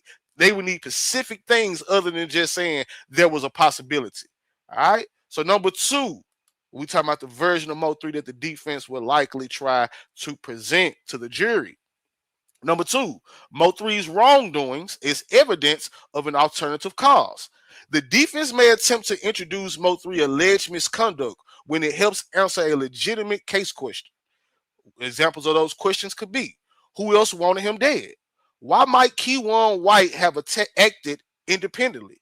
Why might a witness lie? Why might someone fabricate Yellow Beezy's involvement? Why did investigators focus on one circle and not another? And was the killing retaliation for a different incident? All plausible questions. All plausible questions. The defense cannot ordinarily offer every bad X simply to argue Mo3 was a bad person. Therefore, someone else probably killed him. Character evidence generally cannot be used simply to prove that someone behaved in accordance with a bad character trait. Texas evidence rules also allows courts to exclude relevant evidence when unfair prejudice, confusion, delay, or many trials over collateral matters substantially outweigh its value. Basically, you just can't, the same way the state can't go up there and just have a what's a ceremony for Mo3 talk about, oh, he was just such a good person. No, even the state will have to stay within a certain guidelines. You could present good character evidence for Mo3 if it relates to the actual charged offense. And the defense is the same way, right? They have guidelines. You can offer up some bad acts, but it gotta be within. You just can't do it just to be trying to paint a nigga as a bad person.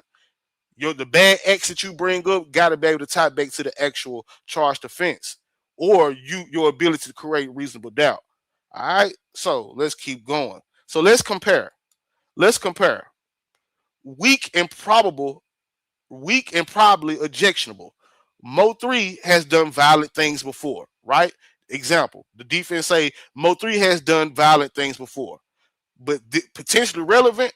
Now this where they can argue. This is the best way for them to argue, right? 3 weeks before the killing, Mo3 allegedly threatened, let's say, Trap Boy Freddy. Trap Boy Freddy contacted someone associated with Keywan White, and investigators did not obtain those communications. Y'all see the difference? You just can't say Mo3 did some violent things before. No, you're gonna have to really explain why you think that this alternative theory is what it is. The second argument is not purely character assassination. It is an alternative motive and investigative failure argument.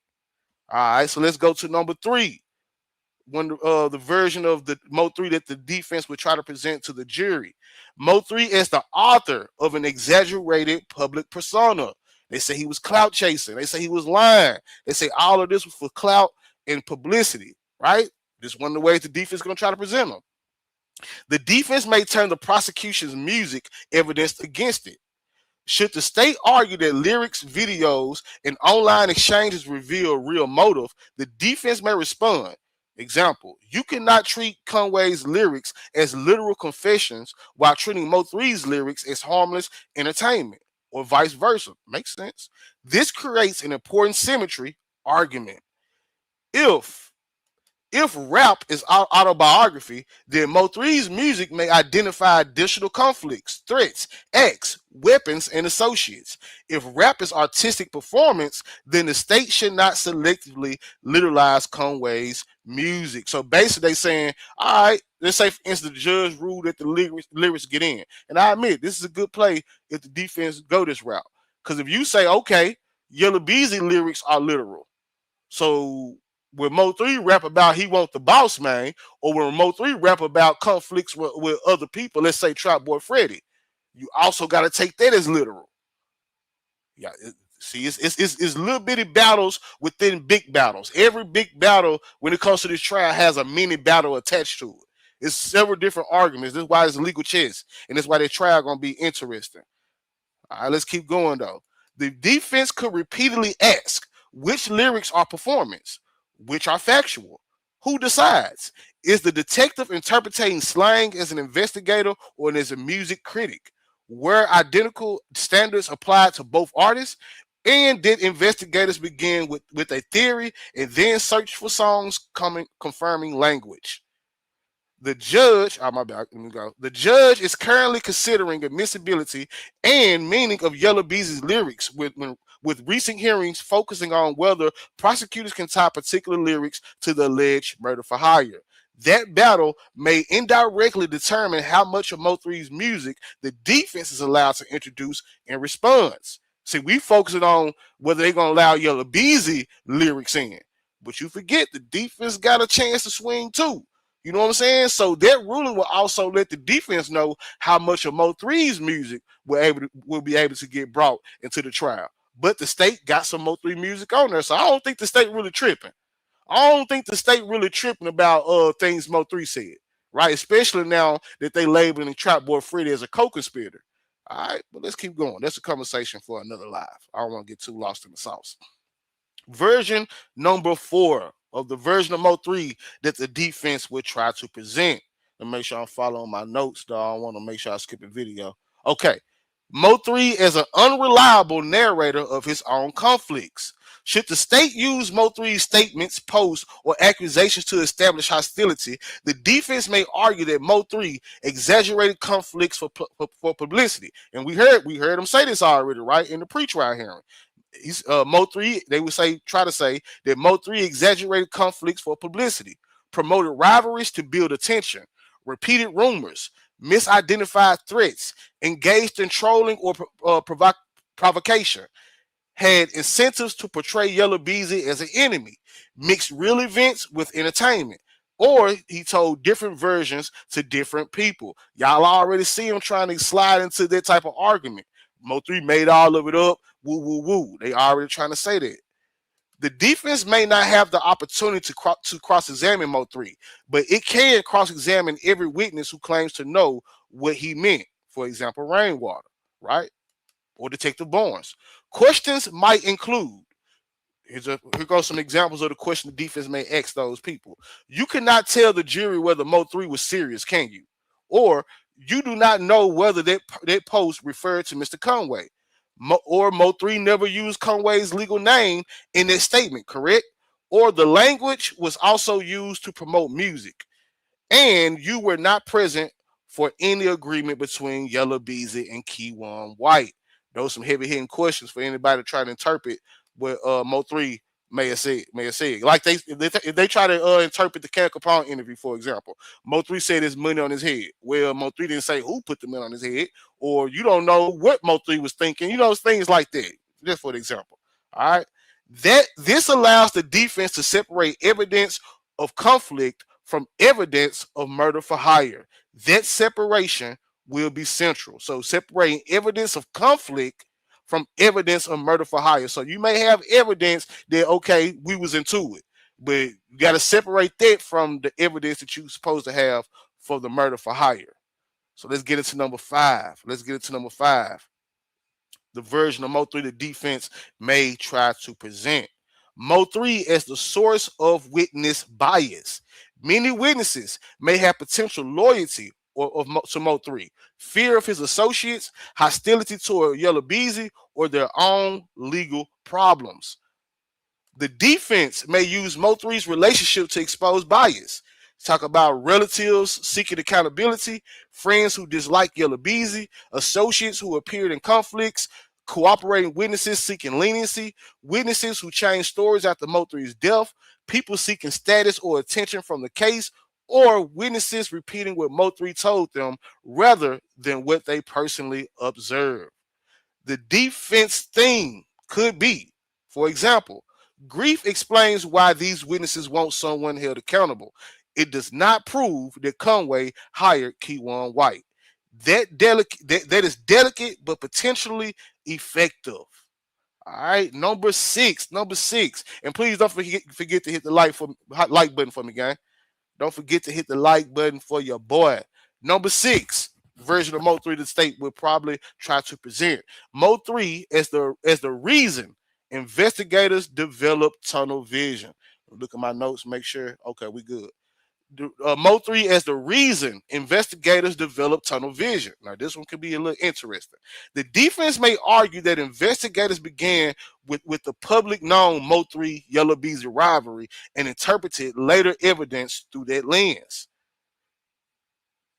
The suggested timeline would be, number 1, Investigators knew about the public rivalry. Number 2, Yella Beezy became the obvious celebrity suspect. Number 3, lyrics were interpreted as coded evidence. Number 4, associations were treated as conspiracy evidence. Number 5, cooperating witnesses supplied a theory investigators already wanted. Number 6, ambiguous financial activity was labeled payment. And number 7, step number 7, alternative motives were minimized. The defense may call this confirmation bias, tunnel vision, or simply an incomplete investigation. Its cleanest version, the defense cleanest version for their argument is, for example, they proved these men knew one another. They proved Mo3 and Conway had problems. They never proved the agreement. All right.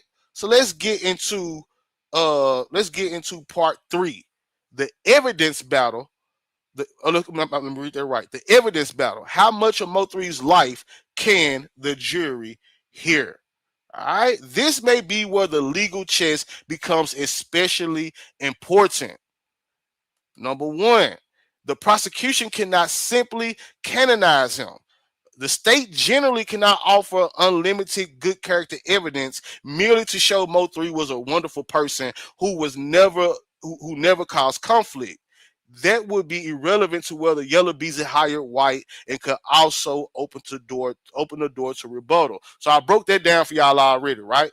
I broke that down for y'all already, how they just can't go in there and put on a whole monument service, talk about how Mo3 was a good person. It got to be relevant, and they also got to do it carefully because you don't want any contradicting evidence from the defense, right? That proves to you to be a liar. All right, so let's go to number 2. Let's go to the second battle, right? Let's go to the second battle. The defense cannot place Mo3's entire life on trial.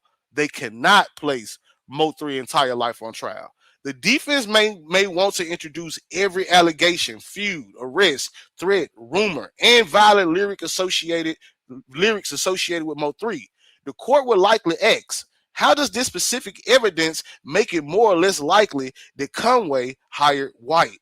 Evidence offered merely to embarrass Mo3 or suggest he deserved his fate should be excluded.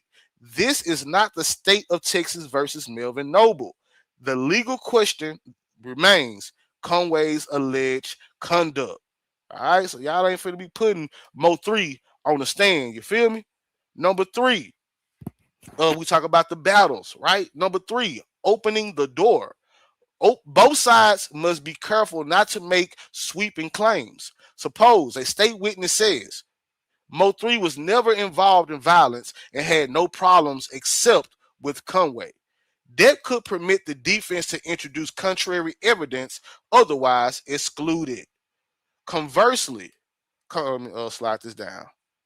Conversely, suppose the defense claims Mo3 was universally feared and constantly attacking people.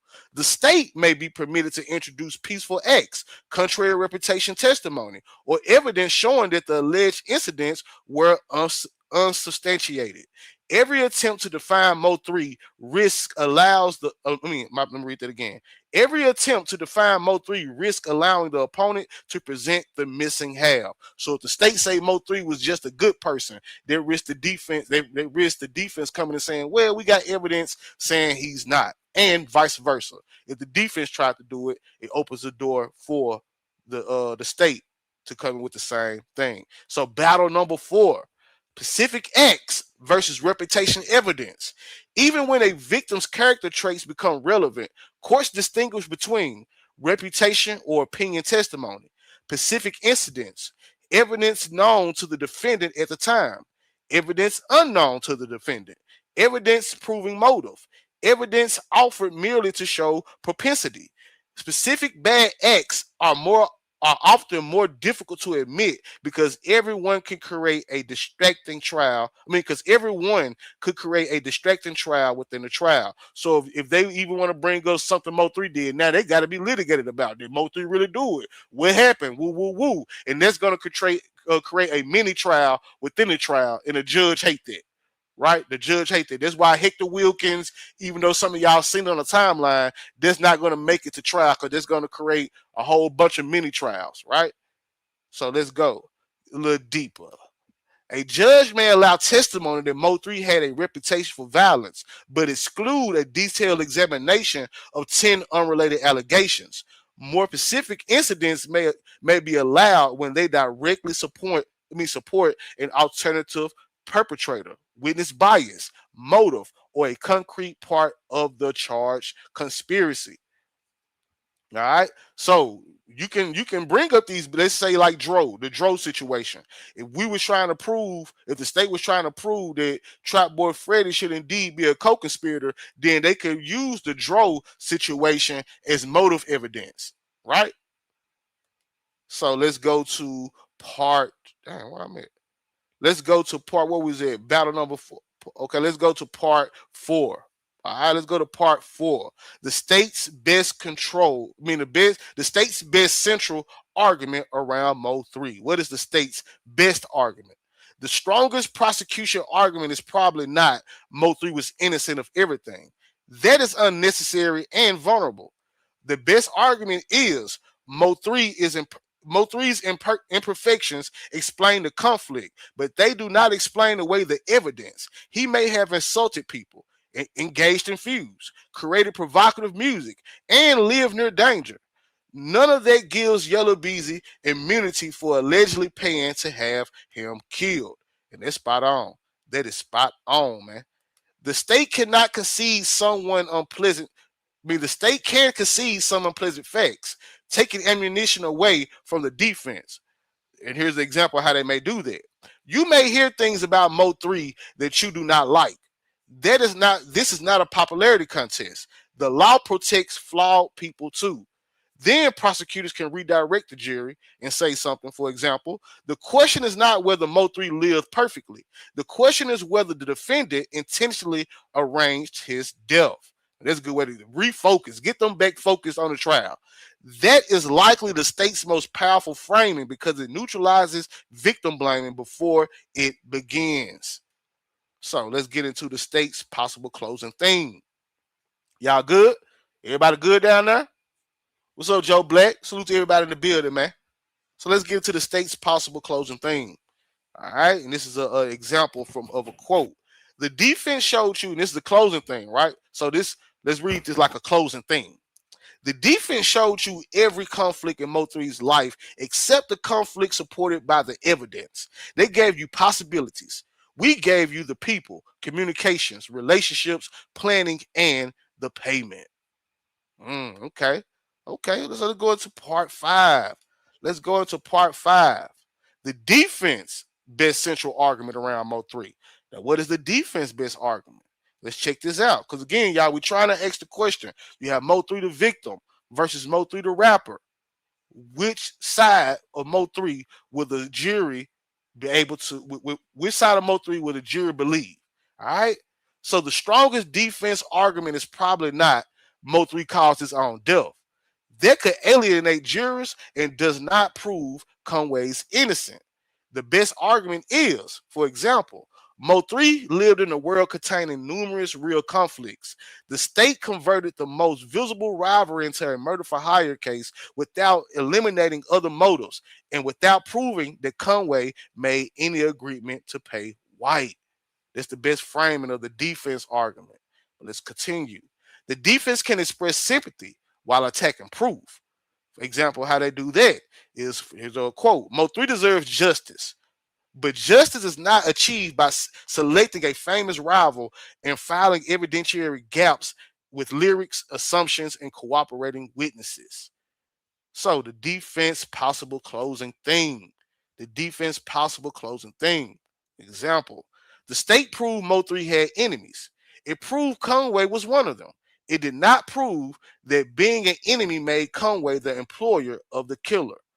That may be the single most dangerous argument for the prosecution. And it's only if they don't prove what they need to prove. They rely too much on the few evidence. Yeah, but we'll get to that. We'll get into that. So let's get into part 6, the hidden battle. Melvin Noble versus Mo3.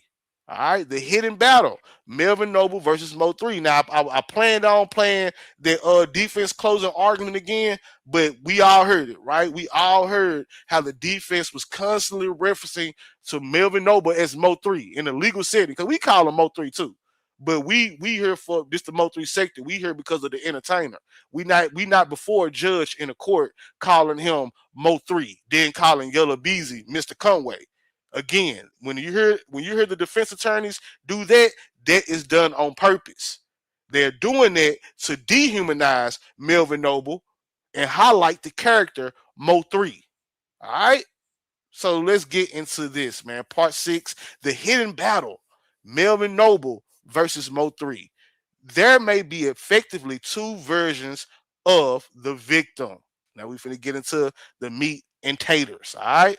There may effectively be 2 versions of the victim. Let's start with Melvin Noble. Right? Melvin Noble. This is the state's preferred identity. Melvin Noble is the state's preferred identity.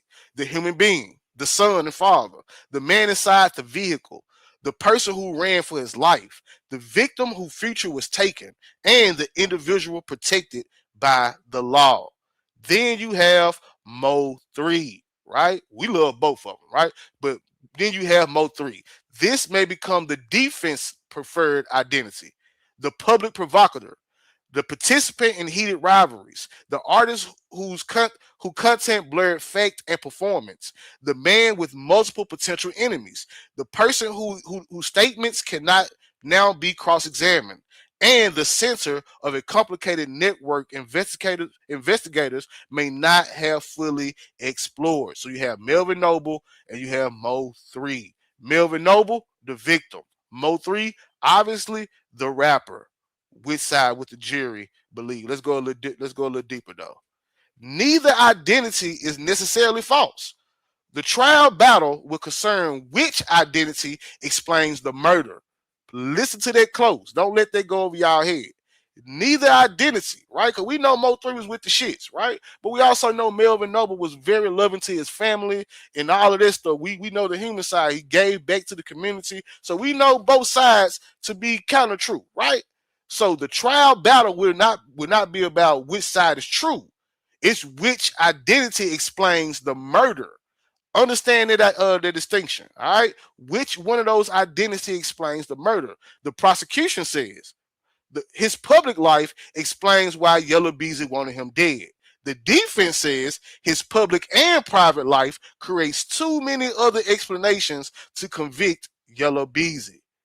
All right, let's go into part 7. Part 7, the most likely prosecution mistake. What mistake can a prosecution make? The most likely mistake for the state. The state's biggest risk would be overusing Mo3's feud with Conway as though motive itself proves participation. Overdoing the feud timeline. I ain't gonna lie, that's one of my things too, because we have yet to see what they have as far as like the financial. Now I'm confident, looking at the subpoenas and all of that, that they do have something concrete. Even the attorney said during the pretrial that the feud evidence is he said is negligent compared to the evidence we have is tie him to the murder. So basically the attorney for the state said the feud evidence ain't nothing compared to the evidence we have of the actual murder. So I'm confident in that. But overusing the feud could be a mistake. And let's get into that. A jury could believe all of the following. Yella Beezy disliked Mo3. Mo3 publicly disrespected Yella Beezy. Yella Beezy associated with Keyword White. Yella Beezy possessed money. Yella Beezy wrote threatening lyrics. And still conclude that the state failed to prove an actual murder agreement and remuneration. Prosecutors, let me go to the next slide. Prosecutors must connect the robbery to concrete acts. Otherwise, the defense can say they proved beef, not a contract. That phrase could become devastating. It could become devastating. All right, let's get into part 8. We almost done, y'all. We almost done, y'all. Part 8, the most likely defense mistake. Now let's get into the most likely defense mistake. We heard what the mistake the state could make. Let's see what the defense got going on. The defense's biggest risk would be appearing to put Mo3 on trial. Jurors may tolerate evidence demonstrating other suspects or investigative failures. They may resent an attack suggesting that Mo3 deserved to be murdered. Once jurors sense victim blaming, the defense may unintentionally strengthen the state. And here's a quote, an example. They are attacking the one person who cannot answer. Man, they go in there to look. If I go to the trial and I'm in there listening to the defense attack Mo3, put him on trial, I promise y'all I'm going viral. I'm gonna have a Queen 88 moment. I'm gonna find Fox News 4 in Dallas, and I'm gonna go on an epic rant. Hold on, y'all. Hold on, real quick.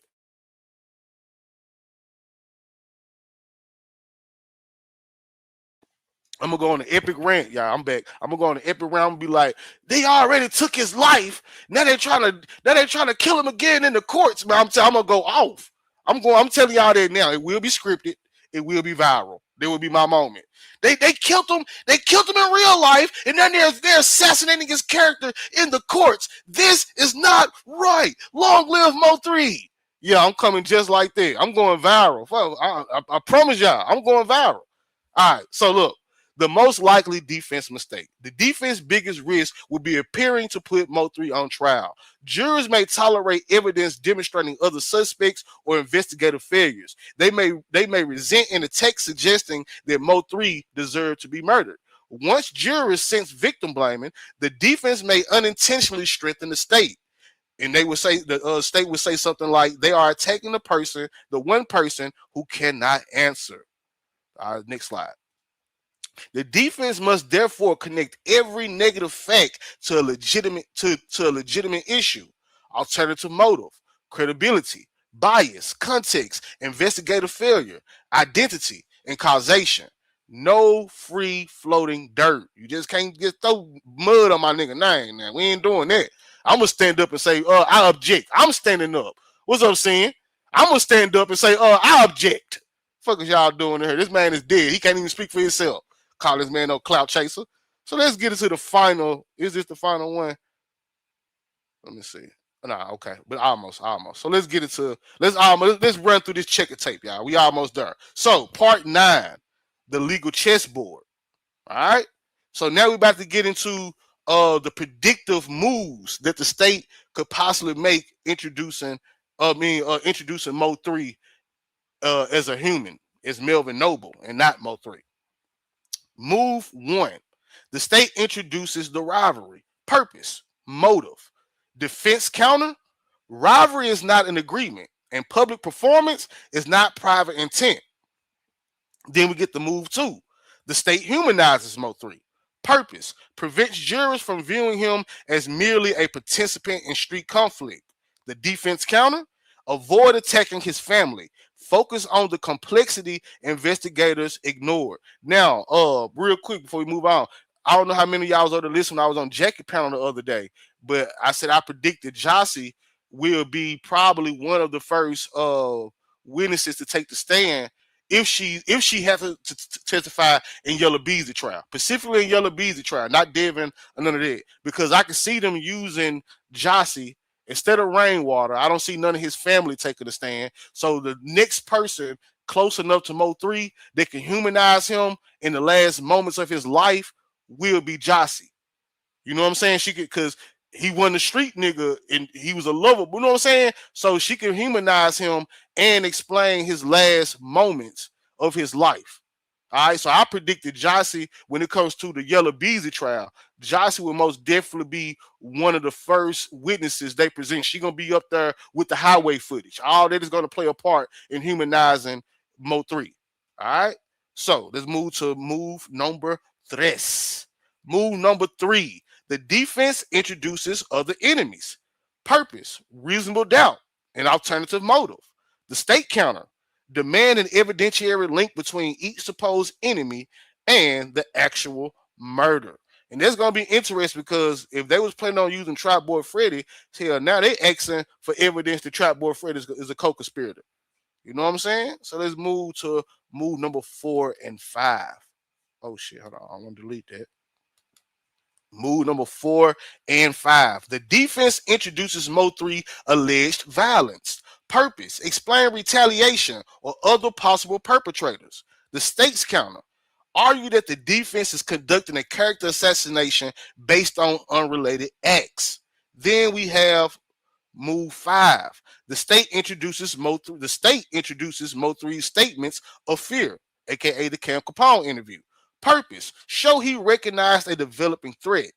The defense counter, hearsay, speculation, and accusation that cannot be cross-examined.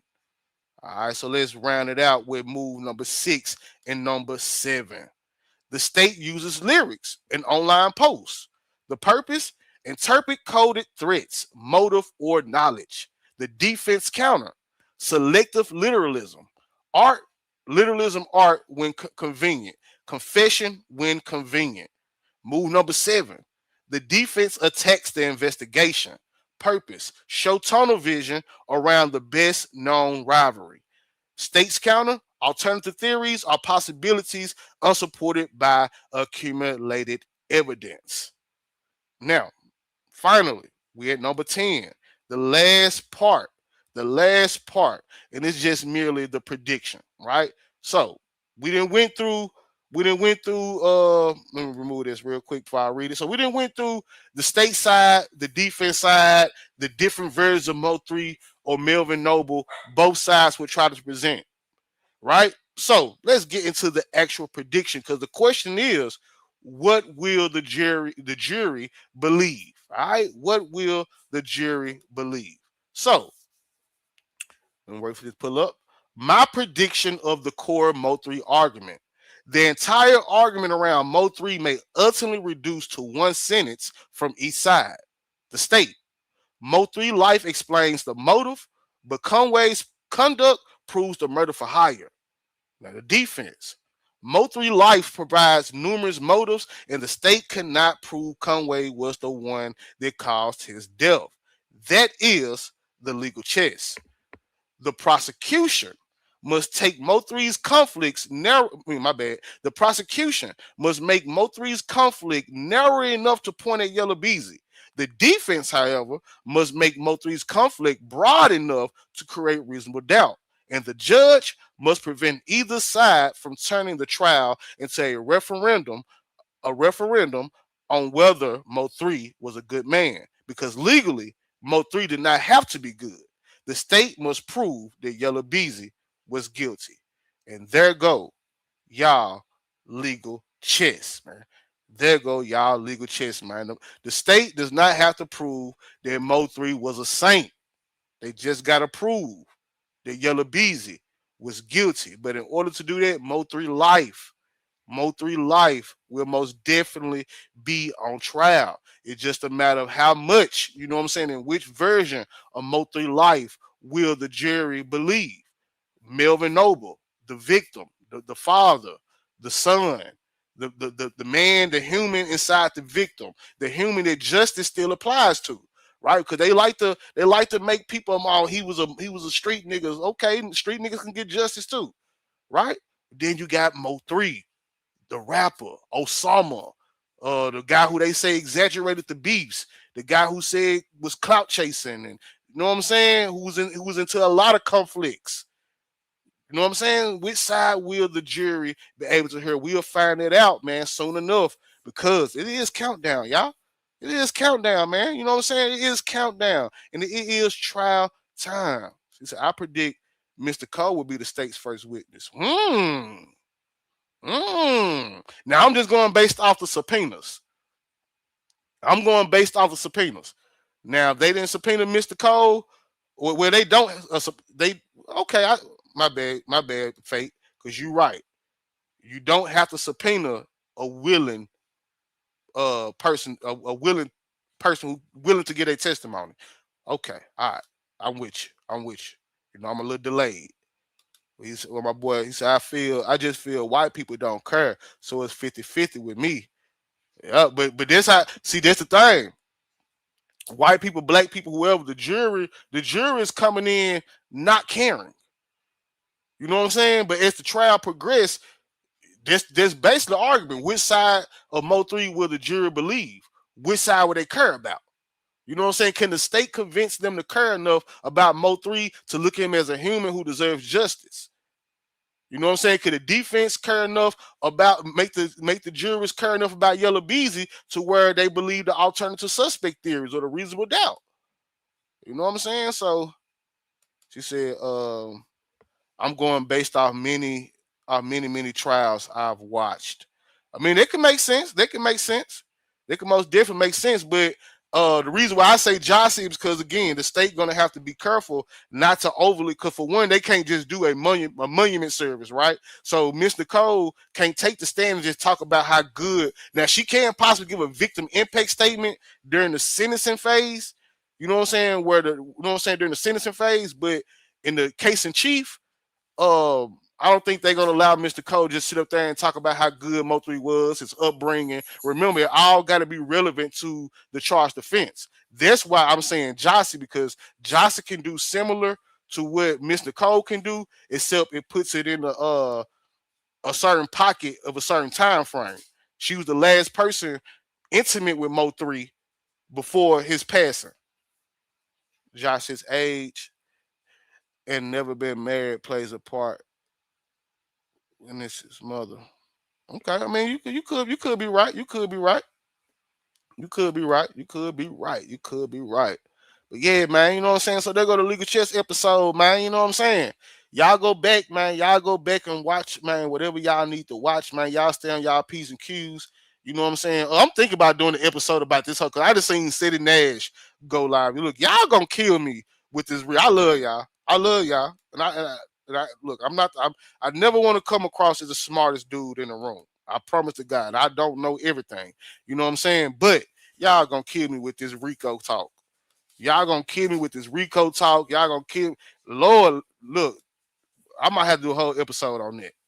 I might have to do another episode. Cause I could have sworn we didn't already talked about this. But that's why y'all got to go back and watch the old episodes. Y'all got to use that X button. You know what I'm saying? Use that X button. Go back and research. Go back and research, man. You know what I'm saying? Some of y'all got Chat GPT too. You know what I'm saying? Research. Go research, man. Someone said, so I need to do a double check. But they said Jossie is on a subpoena for Devin and Keyone trial, not Yellow. Well,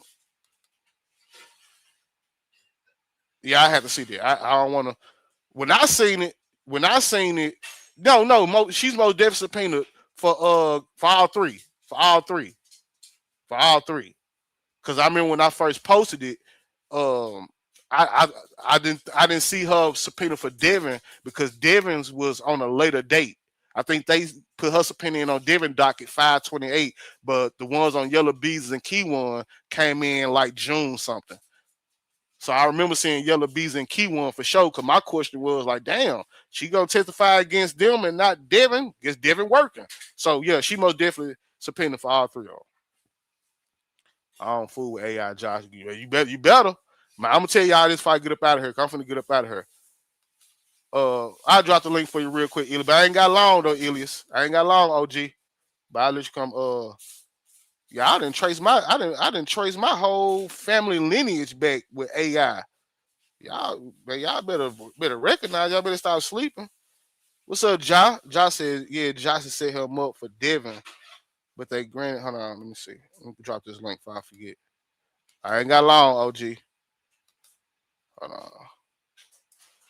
Okay, Josh said, yeah, Josh set him up for Devin, but they granted her immunity since they contacted the laws first. Not speculation. I don't know about no immunity, Josh. I don't know about no immunity. I don't know about no immunity or nothing like that. You know what I'm saying? Because in order to, yeah, I ain't gonna get tired of that. Y'all got it. Y'all got it. Let's see what my I'm about, man. The Elias in Nebraska. Your camera on, OG. You good? Oh yeah, I'm fantastic, man. How you doing, bro? Okay. Man, I can't So complain. Well, I I was can, just but gonna ask. I won't complain. Oh yeah, I know that's right, man. As long as you breathing, man.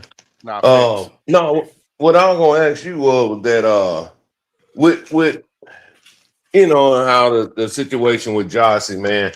is she gonna,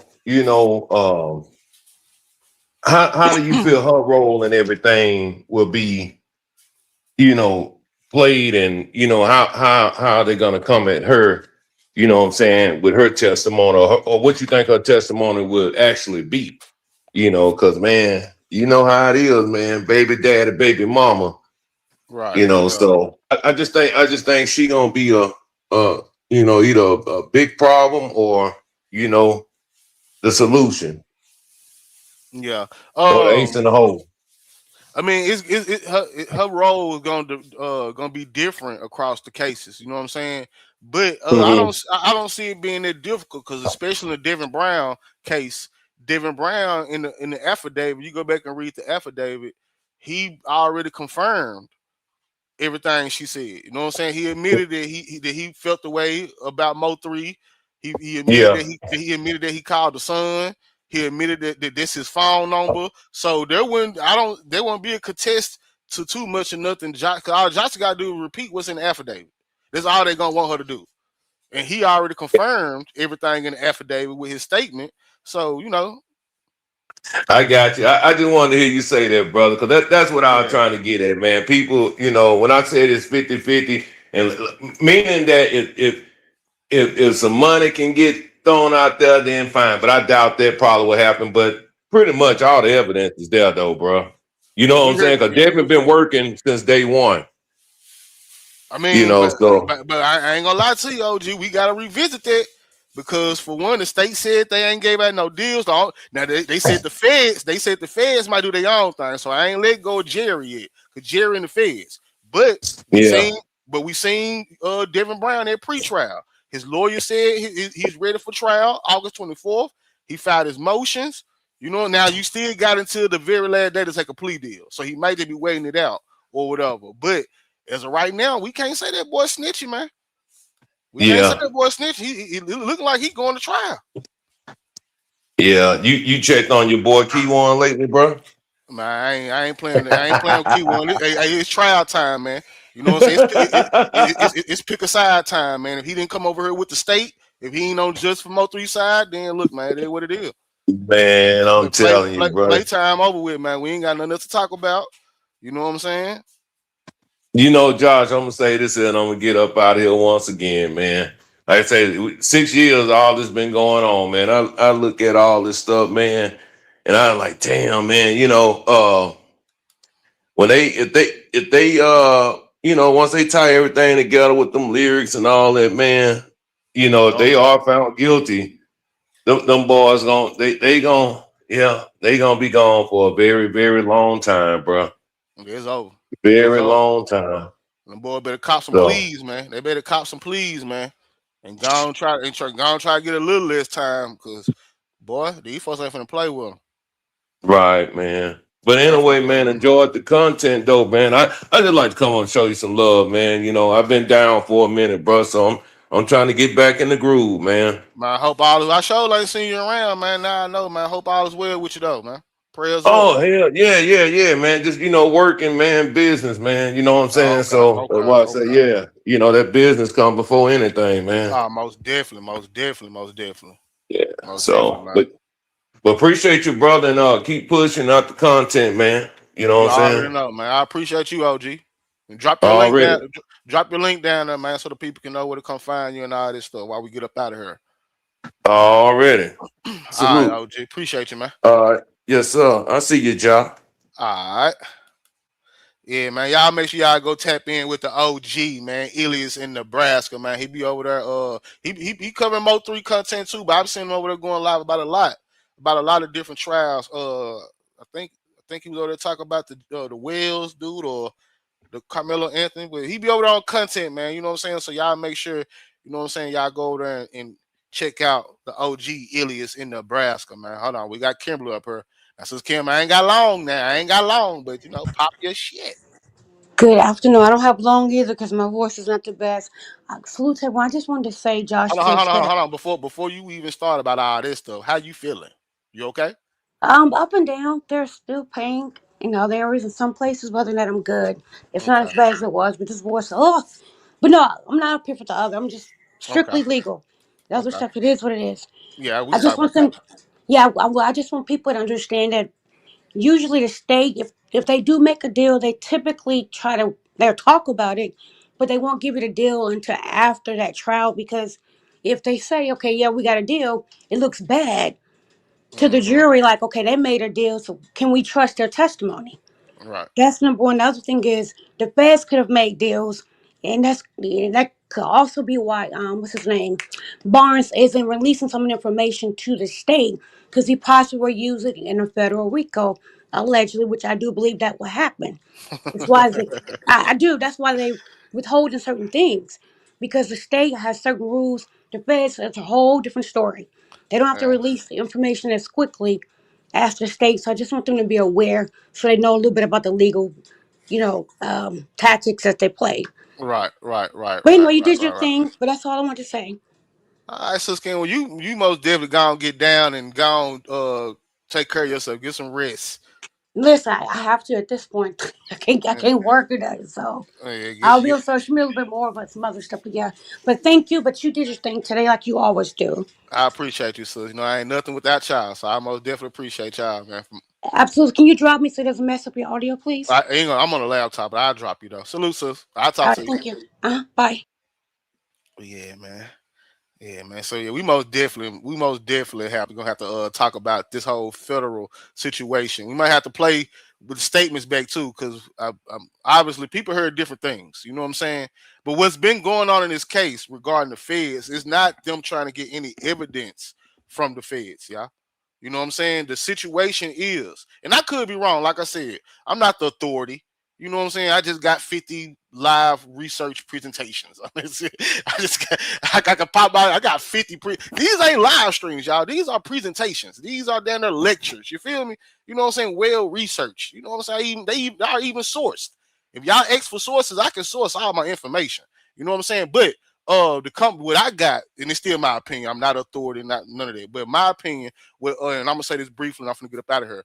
This could be another conversation for another day. But they were discussing, and it kind of tied into them talking about the deals, right? They was like, well, the state hasn't offered anybody a deal, but the feds, woo, woo, woo. Boom. All right. Then they started talking about the feds. The thing is that the Yellow Beezy defense has been trying to request certain criminal background information on people like Jose Bodega, but you can't touch them. Let's go, Elias. I appreciate you, gang, for that $2. Anything is plenty, man. You hear me? I appreciate you. But the problem is the state cannot touch anybody behind the federal wall without the Fed's permission. All right. So if I was a Yellow Beezy defense and I wanted to subpoena the criminal background records or whatever on, let's say, Jerry Johnson, the feds would have to allow that. You know what I'm saying? Because they're behind the federal wall. So those are the things they don't have access to. Whether the feds got the evidence or the state has the evidence, you can't withhold evidence. You know what I'm saying? You can't withhold evidence from a defense. But when you start trying to get into people criminal background history and all this stuff as it relates to the feds have to give you permission for that. And we all seen some months ago that the feds denied Yellow Beezy defense when they tried to do it with Jose Bodega. You know what I'm saying? And I keep telling y'all, the gem that they are looking for is Jerry Johnson. Right? We all are on edge trying to see what Jerry Johnson is doing. Jerry is behind the federal wall. He's basically untouchable unless the feds say, okay. You know what I'm saying? He's basically untouchable unless the feds say, okay. And I'm telling y'all, because they already know what's going on with Jose Bodega. They not arguing, doing all this to see what's going on with Jose Bodega. They already know. What they don't know about is Jerry Johnson. But it's a motion that was granted. The judge most definitely granted the motion for them to get whatever they need. So we're gonna find out sooner enough, y'all. We're gonna find out sooner enough. All right. Appreciate you, man. I most definitely appreciate that. I most definitely appreciate that, man. Stay tapped in with your boy. Fate said the judge ruled to drop that work. The state has to make it happen, but the defense has to go to the feds to see it. Let's go. Let's go. So even my theory, hey, Jerry Johnson cooperating, he not. I'm gonna find out soon enough. You know what I'm saying? I'm gonna find out soon enough, man. But look, with that being said, I'm gonna read this one last comment. As it relates to the feds, they can withhold up to 10 days before trial. That's my opinion. Definitely looks like a RICO is coming. Okay, I'm gonna take all that to account, and you know what I'm saying. I'm gonna put all that in the legal chess machine, and we gonna if bar any paperwork or any breaking news come up, we gonna chop it up about that very soon, very very soon. You know what I'm saying, very soon. But I'm also gonna make a community wide post. And on that community wide post, make sure y'all go comment and let me know anything that y'all want to talk about, anything that y'all may be confused about at this point, or whatever the case may be. Anything y'all think that legal chess can help y'all further understand or better understand. As soon as I get out this live, I'm gonna make the community wide post and y'all go comment under there. You know what I'm saying? Not saying it's a promise that we're gonna discuss it or whatever, but I just want to gauge and see where everybody at as we approach trial. And you know what I'm saying? If it's something that's important enough or that I have to do a whole presentation to explain, because I might come in and explain it to you. But you know, just coming over there and we're gonna go from there. All right. I love y'all, man. I appreciate y'all, man. Have a good week. I'll be back live later this week, probably Thursday or Friday. You know what I'm saying? So y'all be safe, stay dangerous, you know what I'm saying? And stay woke, man. Stay blessed, man. You hear me? Stay woke and stay blessed, man. Y'all already know, man. It's only us. Don't let them in, man. If you haven't hit the like button, go ahead, hit the like button on your way out. You know, so I appreciate everybody. Let's go, Josh. Let's go. I said Josh. I'm tripping. I said my own now. Let's go, Josh, for the 400 jewels, man. You know what I'm saying? Let's go. I still don't know the math on those, but I appreciate y'all. Thank you, Kimberly, for those jewels, man. Thank you, thank you, thank you. I appreciate y'all, man. But y'all have a blessed and prosperous week. I'm going to see y'all around, and I'll be back live later this week, man. You know what I'm talking about? Long live MO3, just for MO3, man. And, man, happy birthday to young Dolph, man. You know what I'm saying? Happy birthday to young Dolph, man. Young Dolph would have made 41 years old today, man. So rest in peace. And happy birthday to the legend, the king of Memphis, the biggest P that I know. The biggest P that I know. Adolph Thornton, man. Happy birthday, man. We miss you, man. You know what I'm saying? But y'all already know, man. It's only us. Don't let them in. Don't let them in at all, man. Lock the doors, man. I love y'all. I'm going to see y'all on the next Legal Chess episode. Salute.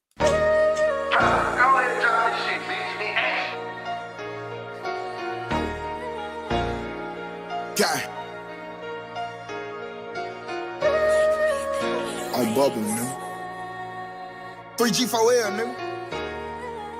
Got my foot in the sand. Don't mention me in none of your comments. Go pick up your man. Slide and don't say nothing. They go fuck on the bitch. All they know Fats in jail, but they don't know what he did. Fuck the comments in the post. This is real life. If I ever catch a op, he gon' die that night.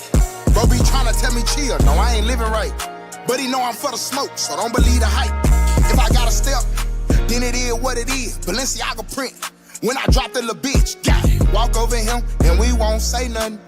Fuck getting them touched, bitch, I'ma crush them. That's what I'm saying. Body bags, I'm corrupted by homicide. Stuck in war, I'm just trying to get you dropped in somebody. Telling the gang it's only us, don't let them in. We do it on taking back 3 on everybody ain't my friend. So I'm riding with this crime. Everybody ain't your friend. Everybody ain't your partner. So I've been putting my trust inside my chopper. It's only us, don't let them in. Do it on our own if we got. Lay in your bushes till the morning if we got to, yeah. 100 pounds, I broke them down, I swear I ran through them. And if a nigga want them problems, we gon' tend to him. I'm in the trenches, relaxed, chillin' with my feet up in my handgun. Niggas just be talking, but I ain't saying nothing. I was taught to watch these niggas and keep it pistol. I be damned if I start laying with my nigga, even though I miss him. Niggas acting like bitches, I don't understand them, I don't get them. Got it straight out the trenches with some niggas that'll come kill you. Remember when my granny told me I'm a man now? She seen a nigga go get it without no hand down. I'm a real nigga, hands down. Stay focused, ain't got time to be playing around. That's a spaceship you in, I can hear what they saying now. Good cushion and L, designer symbols all on my belts. Look in the mirror, boy, you good? Yeah, I'm just talking to myself. I just be thinking about the hood, like how I came up from there. And we ain't going back, no cost account, I promise, I swear. Yeah, I been going in early in the morning, stacking up this paper till this shit start getting boring. I kill you, that's a warning. My niggas be on it. All the fucking money got these bitches acting horny. Body bags, I'm corrupted by homicide. Stuck in war, I'm just trying to get you dropped in somebody. Telling the gang it's only us, don't let them in. We do it on taking back 3 on everybody ain't my friend. So I'm riding with this crime. Everybody ain't your friend. Everybody ain't your partner. So I've been putting my trust inside my chopper. It's only us, don't let them in. Do it on our own if we got. Lay in your bushes till the morning if we got to. Yeah.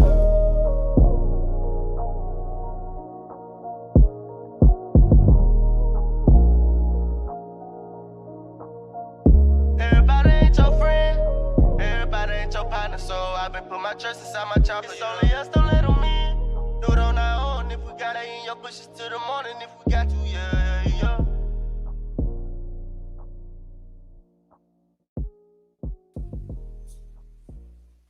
Hey, Juicy. Hey, Juicy. That's right, baby. That's what you do. Every time I hear that, I think of RoboCop. That's right, baby. That's what you do.